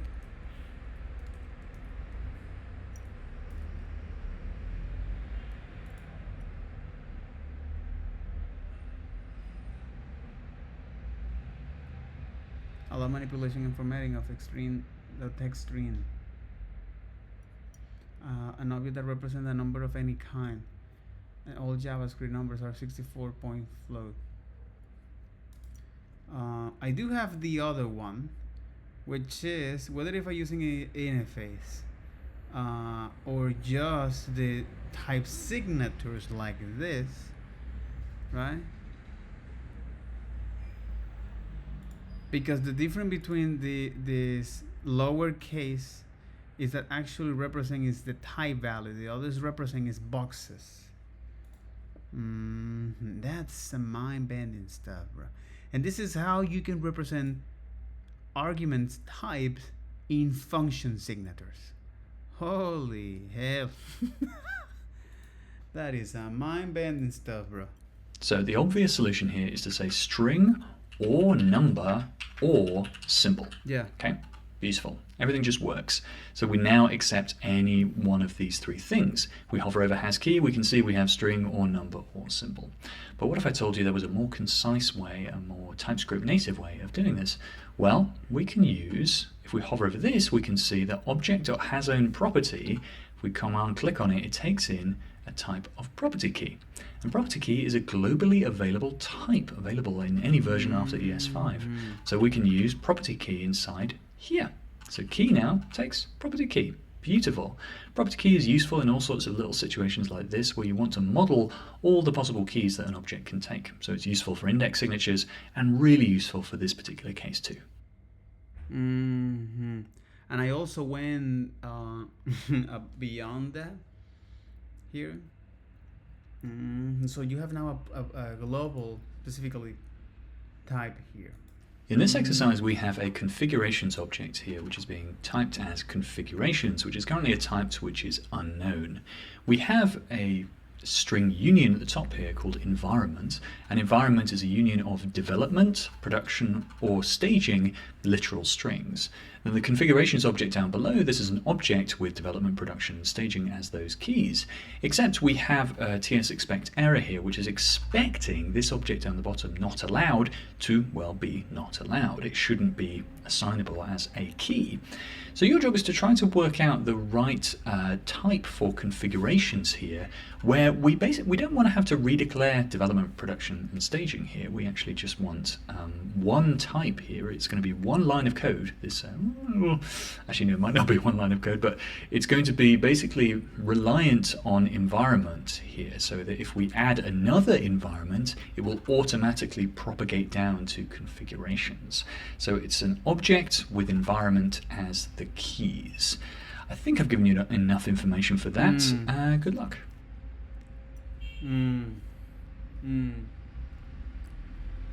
Is an object with environment as key. So configuration here must be is of this type here. So whether if I'm using is a type signature, where I say, hey, it will be is so the type or the key signature will be is whatever value you have on environment, or in other words, is the environment, right? And this will be now as in a string. There actually indeed no need to actually do this, but the shape of this environment will be now is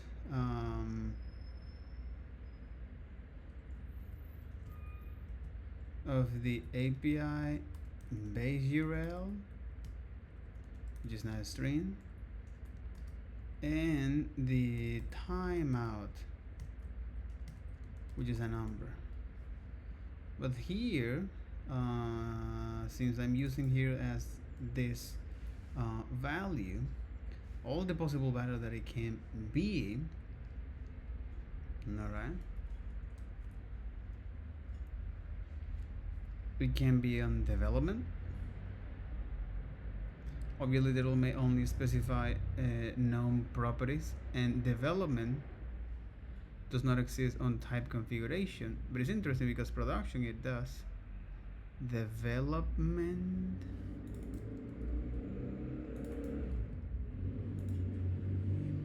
environment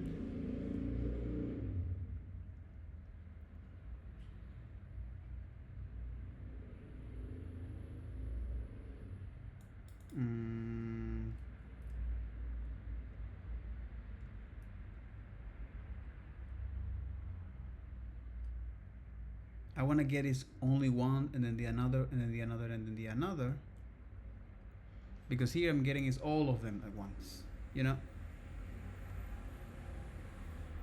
And the thing here is that I want is to now be explicit about the possible variables that it can be here, or the possible values here that it can be here, as the key that is an environment,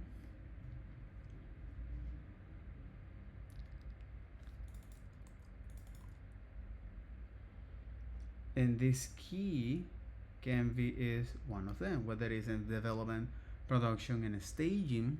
All right, and this will be now the shape of this, right?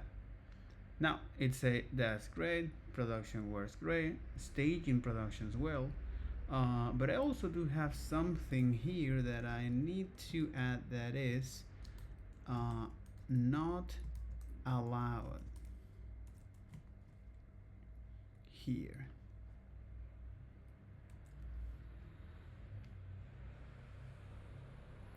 And if I get rid of this, now it's supposed to work as expected. But key says that, hey, it can be either development, production, staging, or not allowed.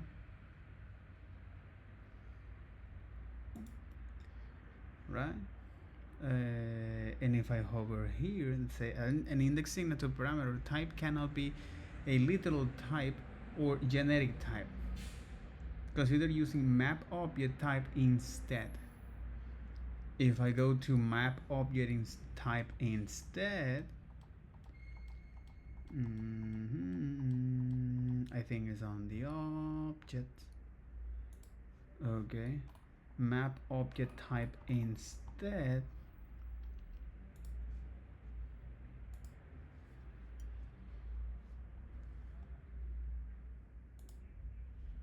Map object types instead is a property in key of any type.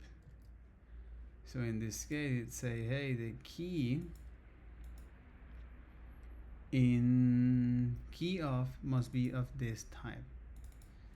So the property key. Okay, so the property in key of, or property in key of this, right, might be one of them.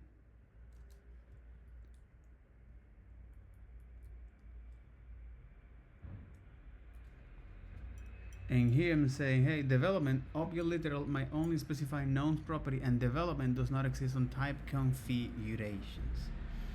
That's interesting. Why not? Development exists. Okay, but it's a no, it doesn't. Development does not exist in type configuration. What if I use now interface, for example, right? It's a no, you can't that, because on interface you can do things like that. But on type you can do things like this. Okay, whatever property this things is, right? This is the types here. This is the possible values here. This is the possible values here.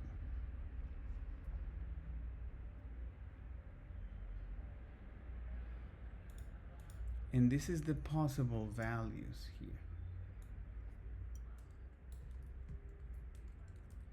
It's a property.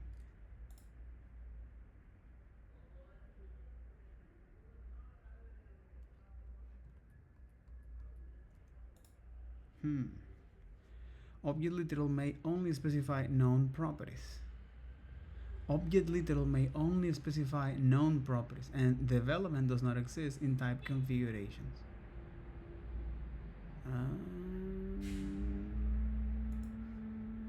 So if I go to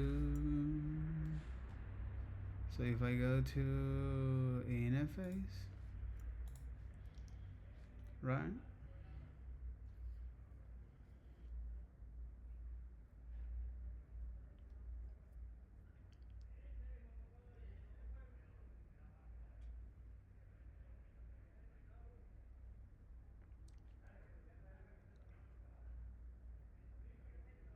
Exactly, I can also define as a key signature. So if this is a key signature on an interface, I can say something like this. And in fact, I can say, hey, the key will be any property here, and this will be the value here. Okay, I can also say this will be now a string of these possible values, right?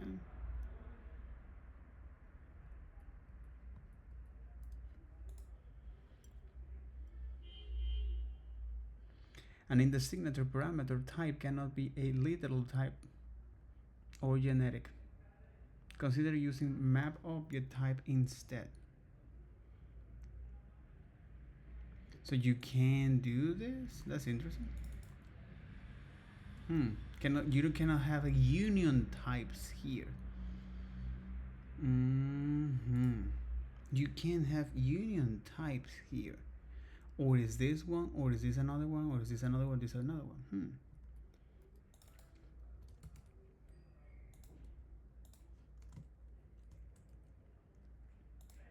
That's interesting. An index signature parameter cannot be a literal type or generic. Consider using a map object type instead.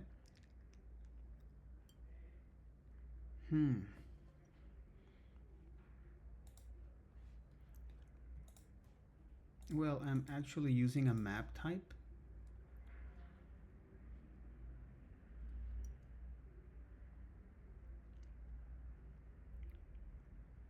Exactly. Act like a map statement for type system.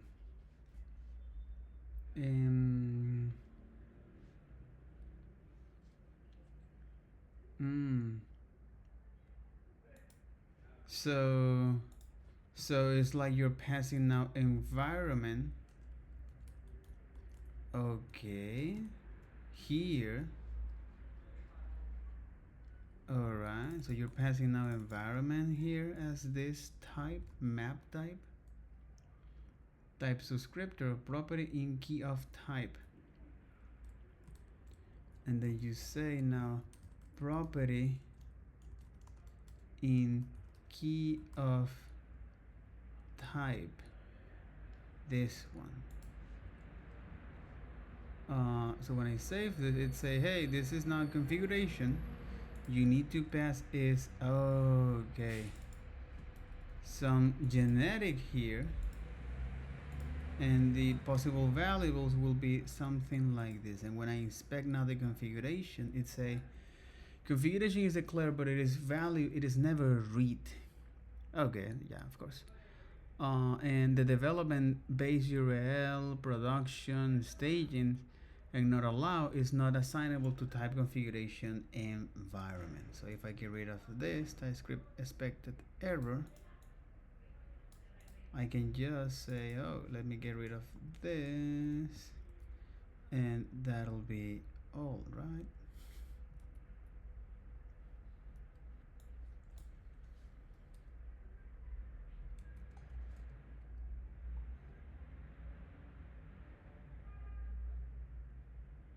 Is declared, but its value is never read.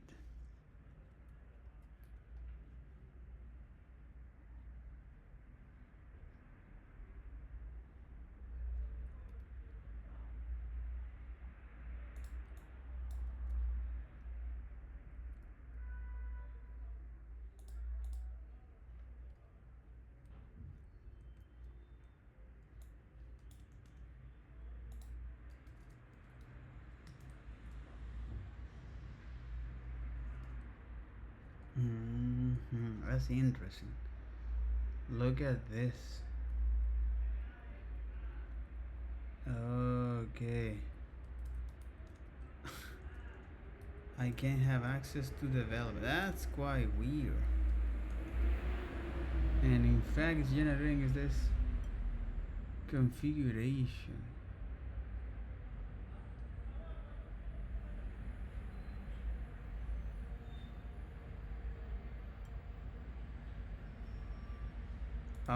Restricting object keys in Typescript. Okay, so we know that the members of this, or the values of this object, are going to be API base URL, which is string, and timeout, which is number. So let's just add those into here, for instance. API base URL, grab that, call that a string, and timeout, which is going to be a number.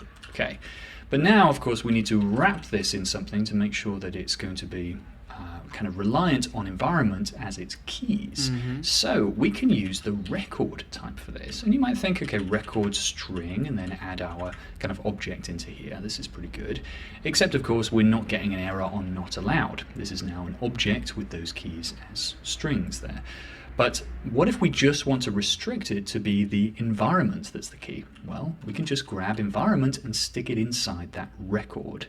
Nice. Now, configurations is going to be exactly what we think it is, and this not allowed is not going to be allowed because not allowed does not exist in type configurations. It can only be development, production, and staging. If we add another one here, for instance, like QA, then it's going to require us to pass in QA into here. So not allowed is still erroring, but if I comment this out, then it's going to error up here and saying property QA is missing in here. And I would have to add it to my setup. So this is how basically you get a record of keys where you have a union as keys. That's really, really useful. You can also use this syntax. Now this syntax is a slightly more advanced, but it's basically unbundling what record does under the hood, and this is using what's called a mapped type. I'm not sure we're going to cover map types in kind of like great detail in this section, but I wanted to show you the kind of syntax here because it's pretty useful to know.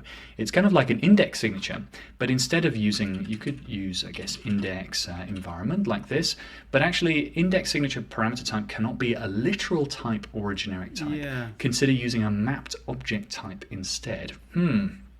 What this ends up meaning is you can't use a union of literals inside an index signature. It has to be basically this kind of syntax where we say for each env in environment, we get access to the env in here inside this little closure there. So we can actually say API base URL env if we want to. And now this would have to be development here. And the production one would have to be production. And the staging one would have to be staging.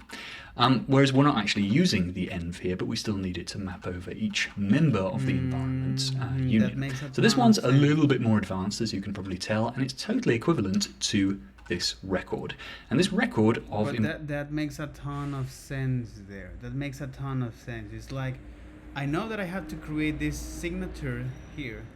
I know that I have to create this signature, index signature, where now here I'm going to say is that environment is the environment, and all of them will be will have the same property members, which is API string, and the other is the timeout. But the thing here is that here this actually doesn't work quite well, because it's an index signature parameter cannot be a literal, type, or genetic. An index signature parameter type cannot be a literal or genetic type. That's interesting. So it says that this is not computed. So what is the alternative? Is to use now this in operator here. Okay. So here you say, hey, it can be, so the env is either one of these possible values. And if you now compute that and say, hey, this is env, so when you want some auto-completion here, it will give you now the proper end as expected, right? The proper value as expected here. So that's quite interesting in terms of saying, hey, I do have now this object that it's going to follow the same members, so it's gonna have the same members, but it's very specific across environment, or it is value here, it'll be specific to an environment. So in other words, the value will be the same, but what changed is the key, aka the context of all of that. Okay. Holy hell. And the other is that an issue with duplicate interfaces here. In this exercise, we're going to look at a curious property of interfaces. We have my logger here, which is an object which is being assigned the type of logger, which is declared as an interface, or in fact as two interfaces above it.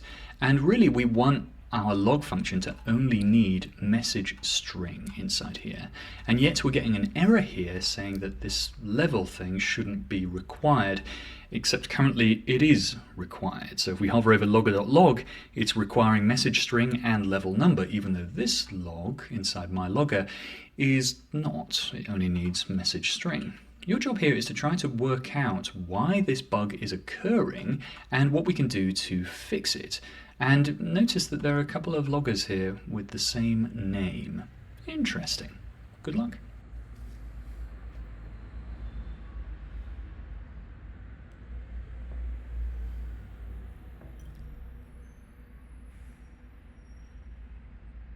So the point here is that whether here you're saying an issue with duplicated interface. So if you, for example, now put this thing above here,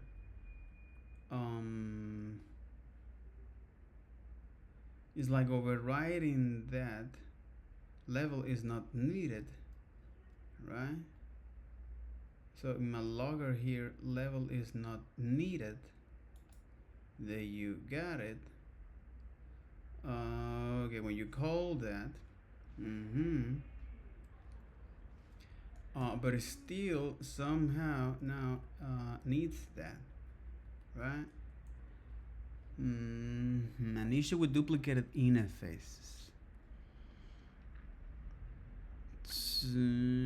So the last one is not taking precedence here with the logger.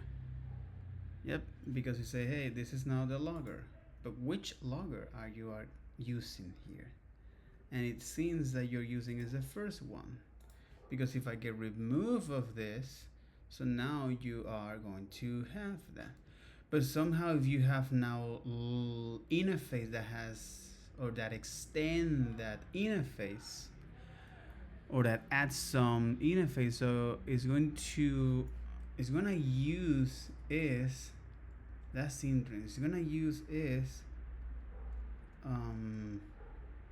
the latter one,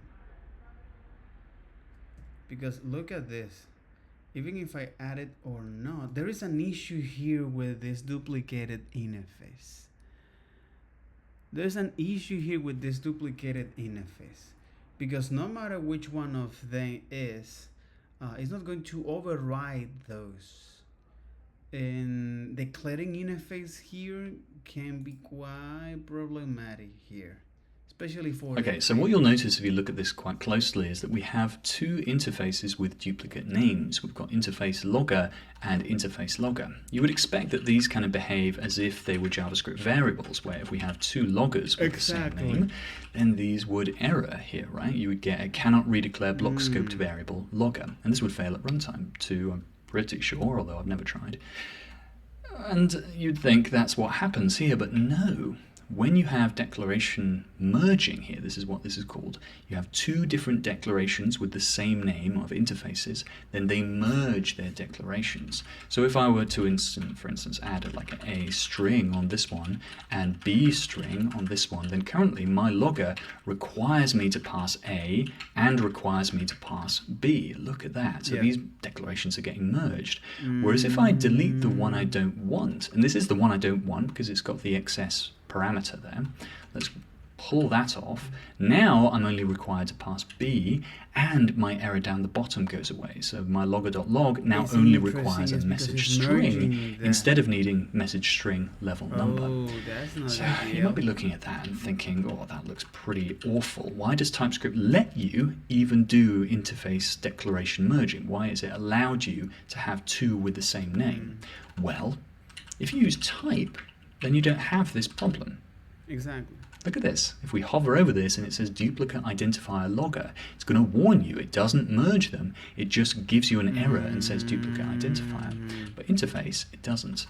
Now, this will only happen when they're in the same scope, when they're in the same module scope. Exactly. So if I declare an interface in a different file, which is in a module scope, then it's not going to interfere with that one. I don't need to worry about this cross-project unless I'm doing that deliberately, which we'll get to later. So it's only when they're in the same scope when you declare in the same file. But this is annoying enough that you might want to use types ahead of interfaces most of the time, especially if you're in long files, for instance. So yeah, like the reason this exists is because you need some mechanism of doing this, which we will get to later in this course, where we talk about kind of like global appending to interfaces like window, for instance. So we have, for instance, window is a global interface, and I can, if I want to, actually, where is it? Interface. Yeah, there's the interface for window. This has a bunch of stuff on it, like document and event, external, blah, blah, blah, blah, blah. And if I want to globally add things to the window, I need a way of doing that. But it can be pretty annoying as an application dev when you have just these two interfaces knocking about and they accidentally have the same name and you get some unexpected behavior. So this is kind of why I tend to recommend type as kind of like a default way of declaring object types. But then, of course, you also need to think about intersections versus interface extends, and there interface wins. So there's no clear winner still between type versus interface, but this behavior is something that should give you pause about using interface by default. Especially the okay.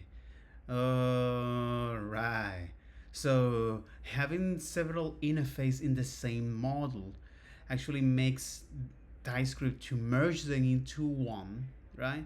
So you might not need that kind of behavior at a model level, but you do find yourself sometimes in the need of doing that at the some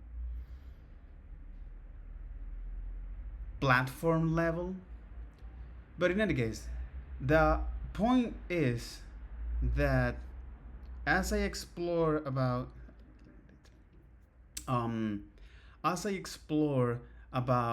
the idea of, let me rephrase this. As I explore about how can I say this? The point here is that if you're using now interface and types, so yes, so for performance now interface and interface extends is better because now Typescript catches those typings, unlike the union types, okay, or unlike the intersection types. However, if you need, yes, however, if you need, so this is the difference between the types and interface. So interface are good because now Typescript can catch those typings and then later on use that. Unlike now types, especially when you use now intersection, you need to compute that every time that it looks them. So the other is that if you are now writing your interface in a model and sometimes they have the same interface, they're gonna merge that, and sometimes that's not what you want. So this is why you might prefer in a model use now types, because it's gonna give you now is more errors. It's gonna be explicit about the errors there. Especially if you have now some types or interface with the same name and with most likely with the same interface. So all right, holy, this is to present a case of that. Okay. In this exercise, we have a fetch user function. That fetch user function is calling fetch and going grabbing something from an endpoint called API user. And it's returning a type of promise user. That's correct to use promise because we're inside an async function. But this user type is not actually correct. Imagine that we're getting this interface user from like a shared group of types that represent our database, represent our data structure. We actually, in this function, we're only expecting to receive name and email. It happens to be like, grab something like from an anonymous source, let's say, or we're only getting a certain part of that user. Now, we want to represent this without changing our initial interface too much. We still want user to represent ID string, name string, email string, and role string. But we want to say this fetch user function only grabs back name string and email string. And of course we could just like put name string and email string in there, but ideally we want them to keep up to date with the user if we can. So yeah, we just want a single source of truth for the type instead of having like multiple different names and emails scattered all over our code base. So your job here is to try to figure out a way to either change this interface inside the promise type there, or change the interface user to figure it out. And I'll say there are two different ways to fix this, or ways to find the solution. The first one is using stuff we've done before with interface extends, and the other one is with a new type helper called pick. Good luck. Working with partial data from a type. So here, the problem is that I do expect only is the name and the email here, right? So whether if I say now I do want is return only is from the user, right? Is the name with a type string and the email with a type string, right? Does it work? Right? Or I can say is, so pick now is name, right? And the other is the email here.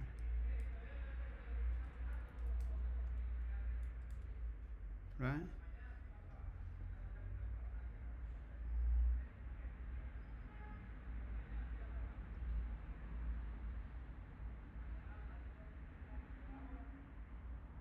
Oh, from this object, so pick now is the name.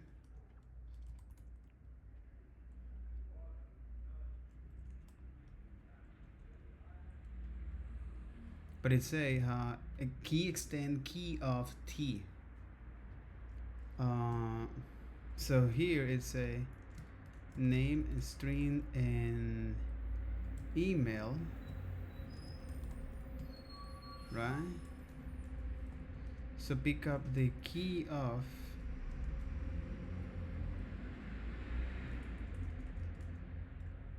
okay.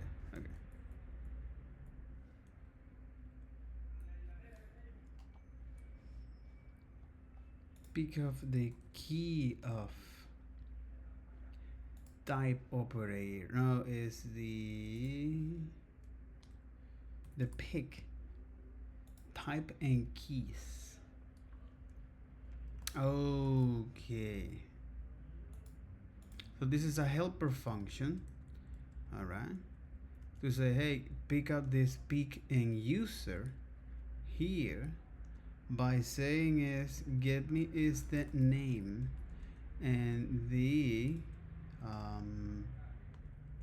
name or the email here, right?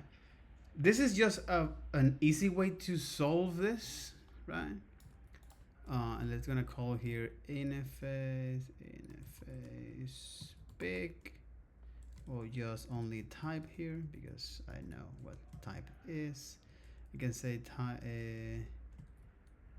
pick user email, user name, and username and email, right? And here we can say is this, right? And this is what I can put now here, right? And say, hey, pick username and keys. But the other is to say, hey, let's gonna use now some type here.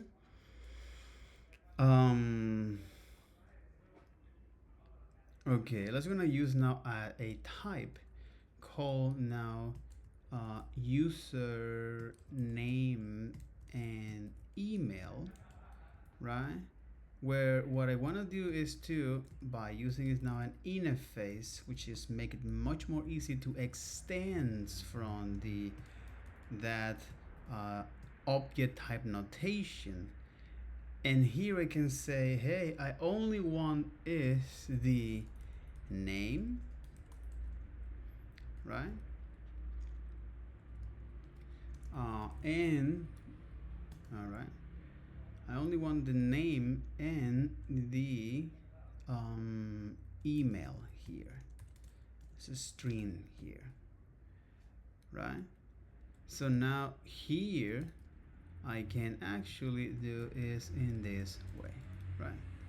So an actually may interface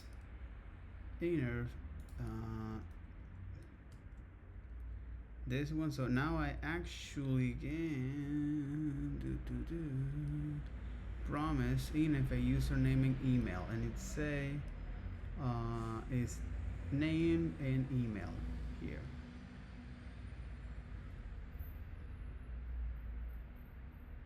So when I pass here, right, it say this username email, it say type false does not satisfy the constraint true.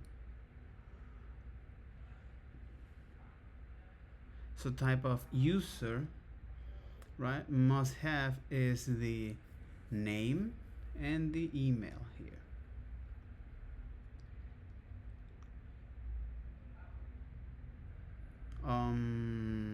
Okay.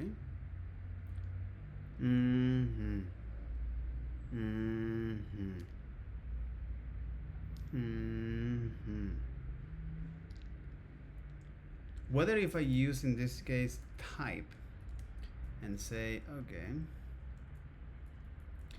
and let me compute this here, right? Type username here.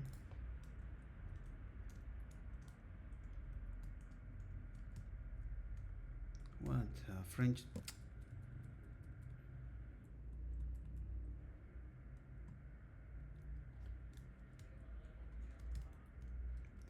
There you got it. And this should satisfy that condition, but it doesn't. Type false does not satisfy the constraint true. We say by that moment, user here, which is now a user name, right? It is a username and email here, and it only have is name and email here. If I use now a type, all right, to say okay, so give me is only the user and email, or particularly only that, right? I actually, by creating is a new one, you say okay, no problem. But if I want to create this pick behavior, right, by saying pick username and email, right?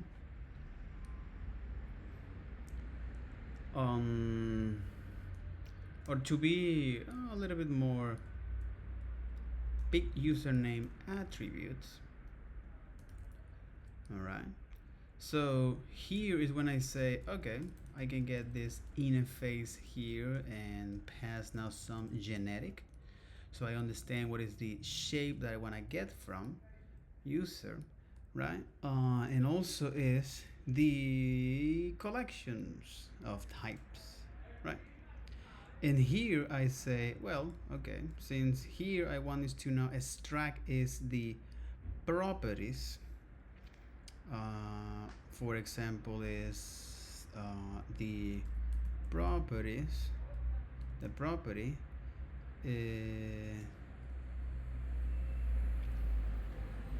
in user, right?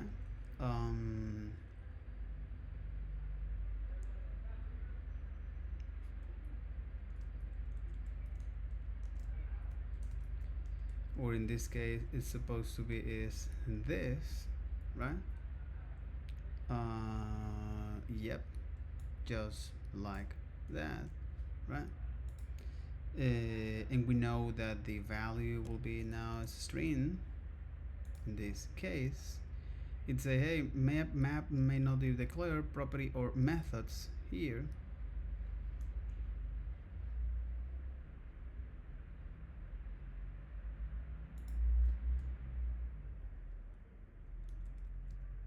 I can say also something like this, but this actually doesn't like that.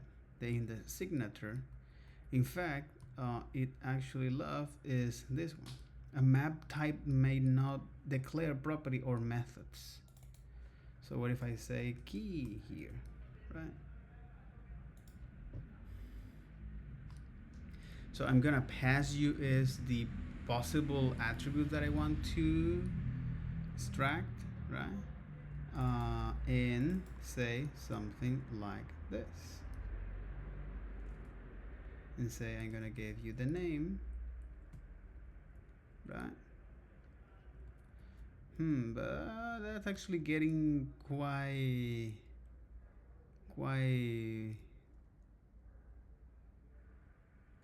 so if I go into the pick here where it say, hey, this is a type, all right, this is a type,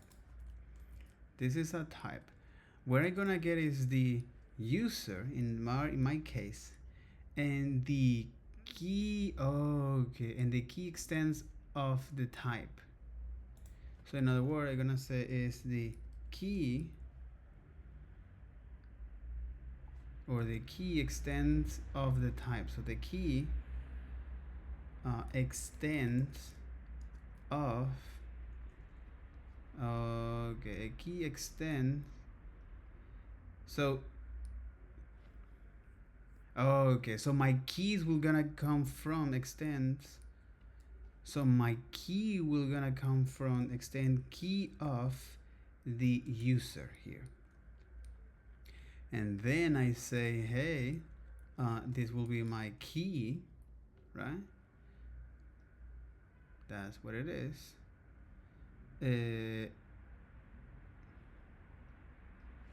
Okay, so I need to define is the property in key, and how I define the values, right? So the values are whatever is on the user value here, key, or P in this case, right?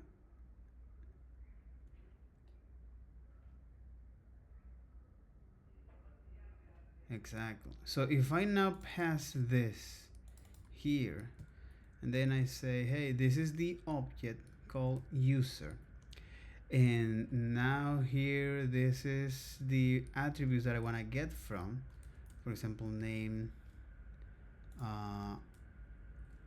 and name or email here, right? So when I pass that here, it actually worked as expected.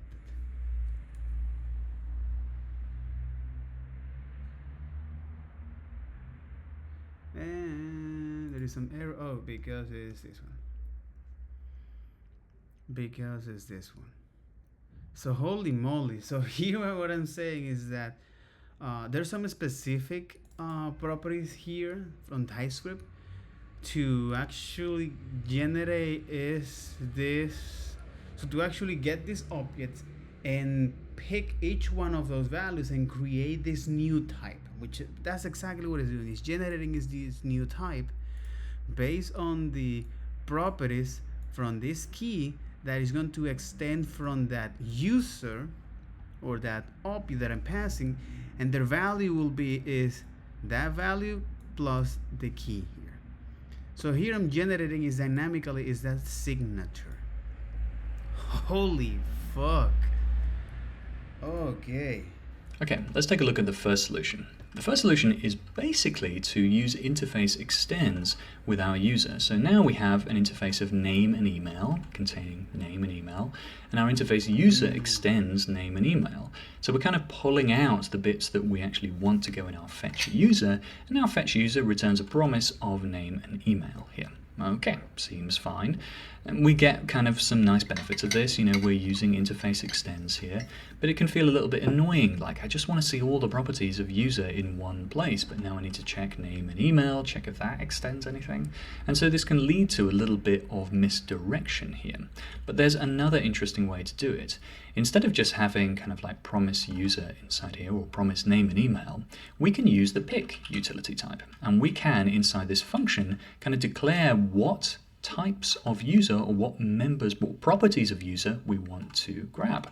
So we have pick here, and we say as the first argument to pick, and let me just pull this out so you can see more clearly, type picked user, can't spell, is we're saying pick user, and let me just put that inside the promise, pick user name, and you notice we get autocomplete here too, or email. And now by passing a union into this picked user, you can see we can hover over, we can see we're getting name email here. And now if I change this to, let's say, I don't know, maybe I change email to, let's say, a special email type or something, I don't know, domain string or something, then this picked user is going to correspond to that. So it's kind of like we have a single source of truth for our type inside our user interface, but then if we want to break it down into smaller pieces, we can just pick the ones that we want. And of course, we can just pick all the types if we want. We can say ID or role here too. So there's no limit onto how many types we can pick out of this. And we can also just choose one if we want to. Just if we want just an object with user name, then this works great. Now, bear in mind that pick works for objects, pick and some other type helper that we'll see in a minute. It doesn't work for unions, right? So if I were to say pick A or B and then like just grab A out of this, then that doesn't make sense, because then you end up with you're picking part of an object out of this, and the only things that are available on these two things are like, you know, the things that are available on string methods, okay? So this pick only works on objects. That's really worth remembering. And it means that you can kind of like declare little subtypes of your interfaces without having to mess up the structure of the original interface too much and obscure it. I think this is a really, really powerful thing to do, and it means that you can have single sources of truth for your types while also adding subtypes throughout your code base. Okay, so that'll be all for this video. Take care. Bye-bye.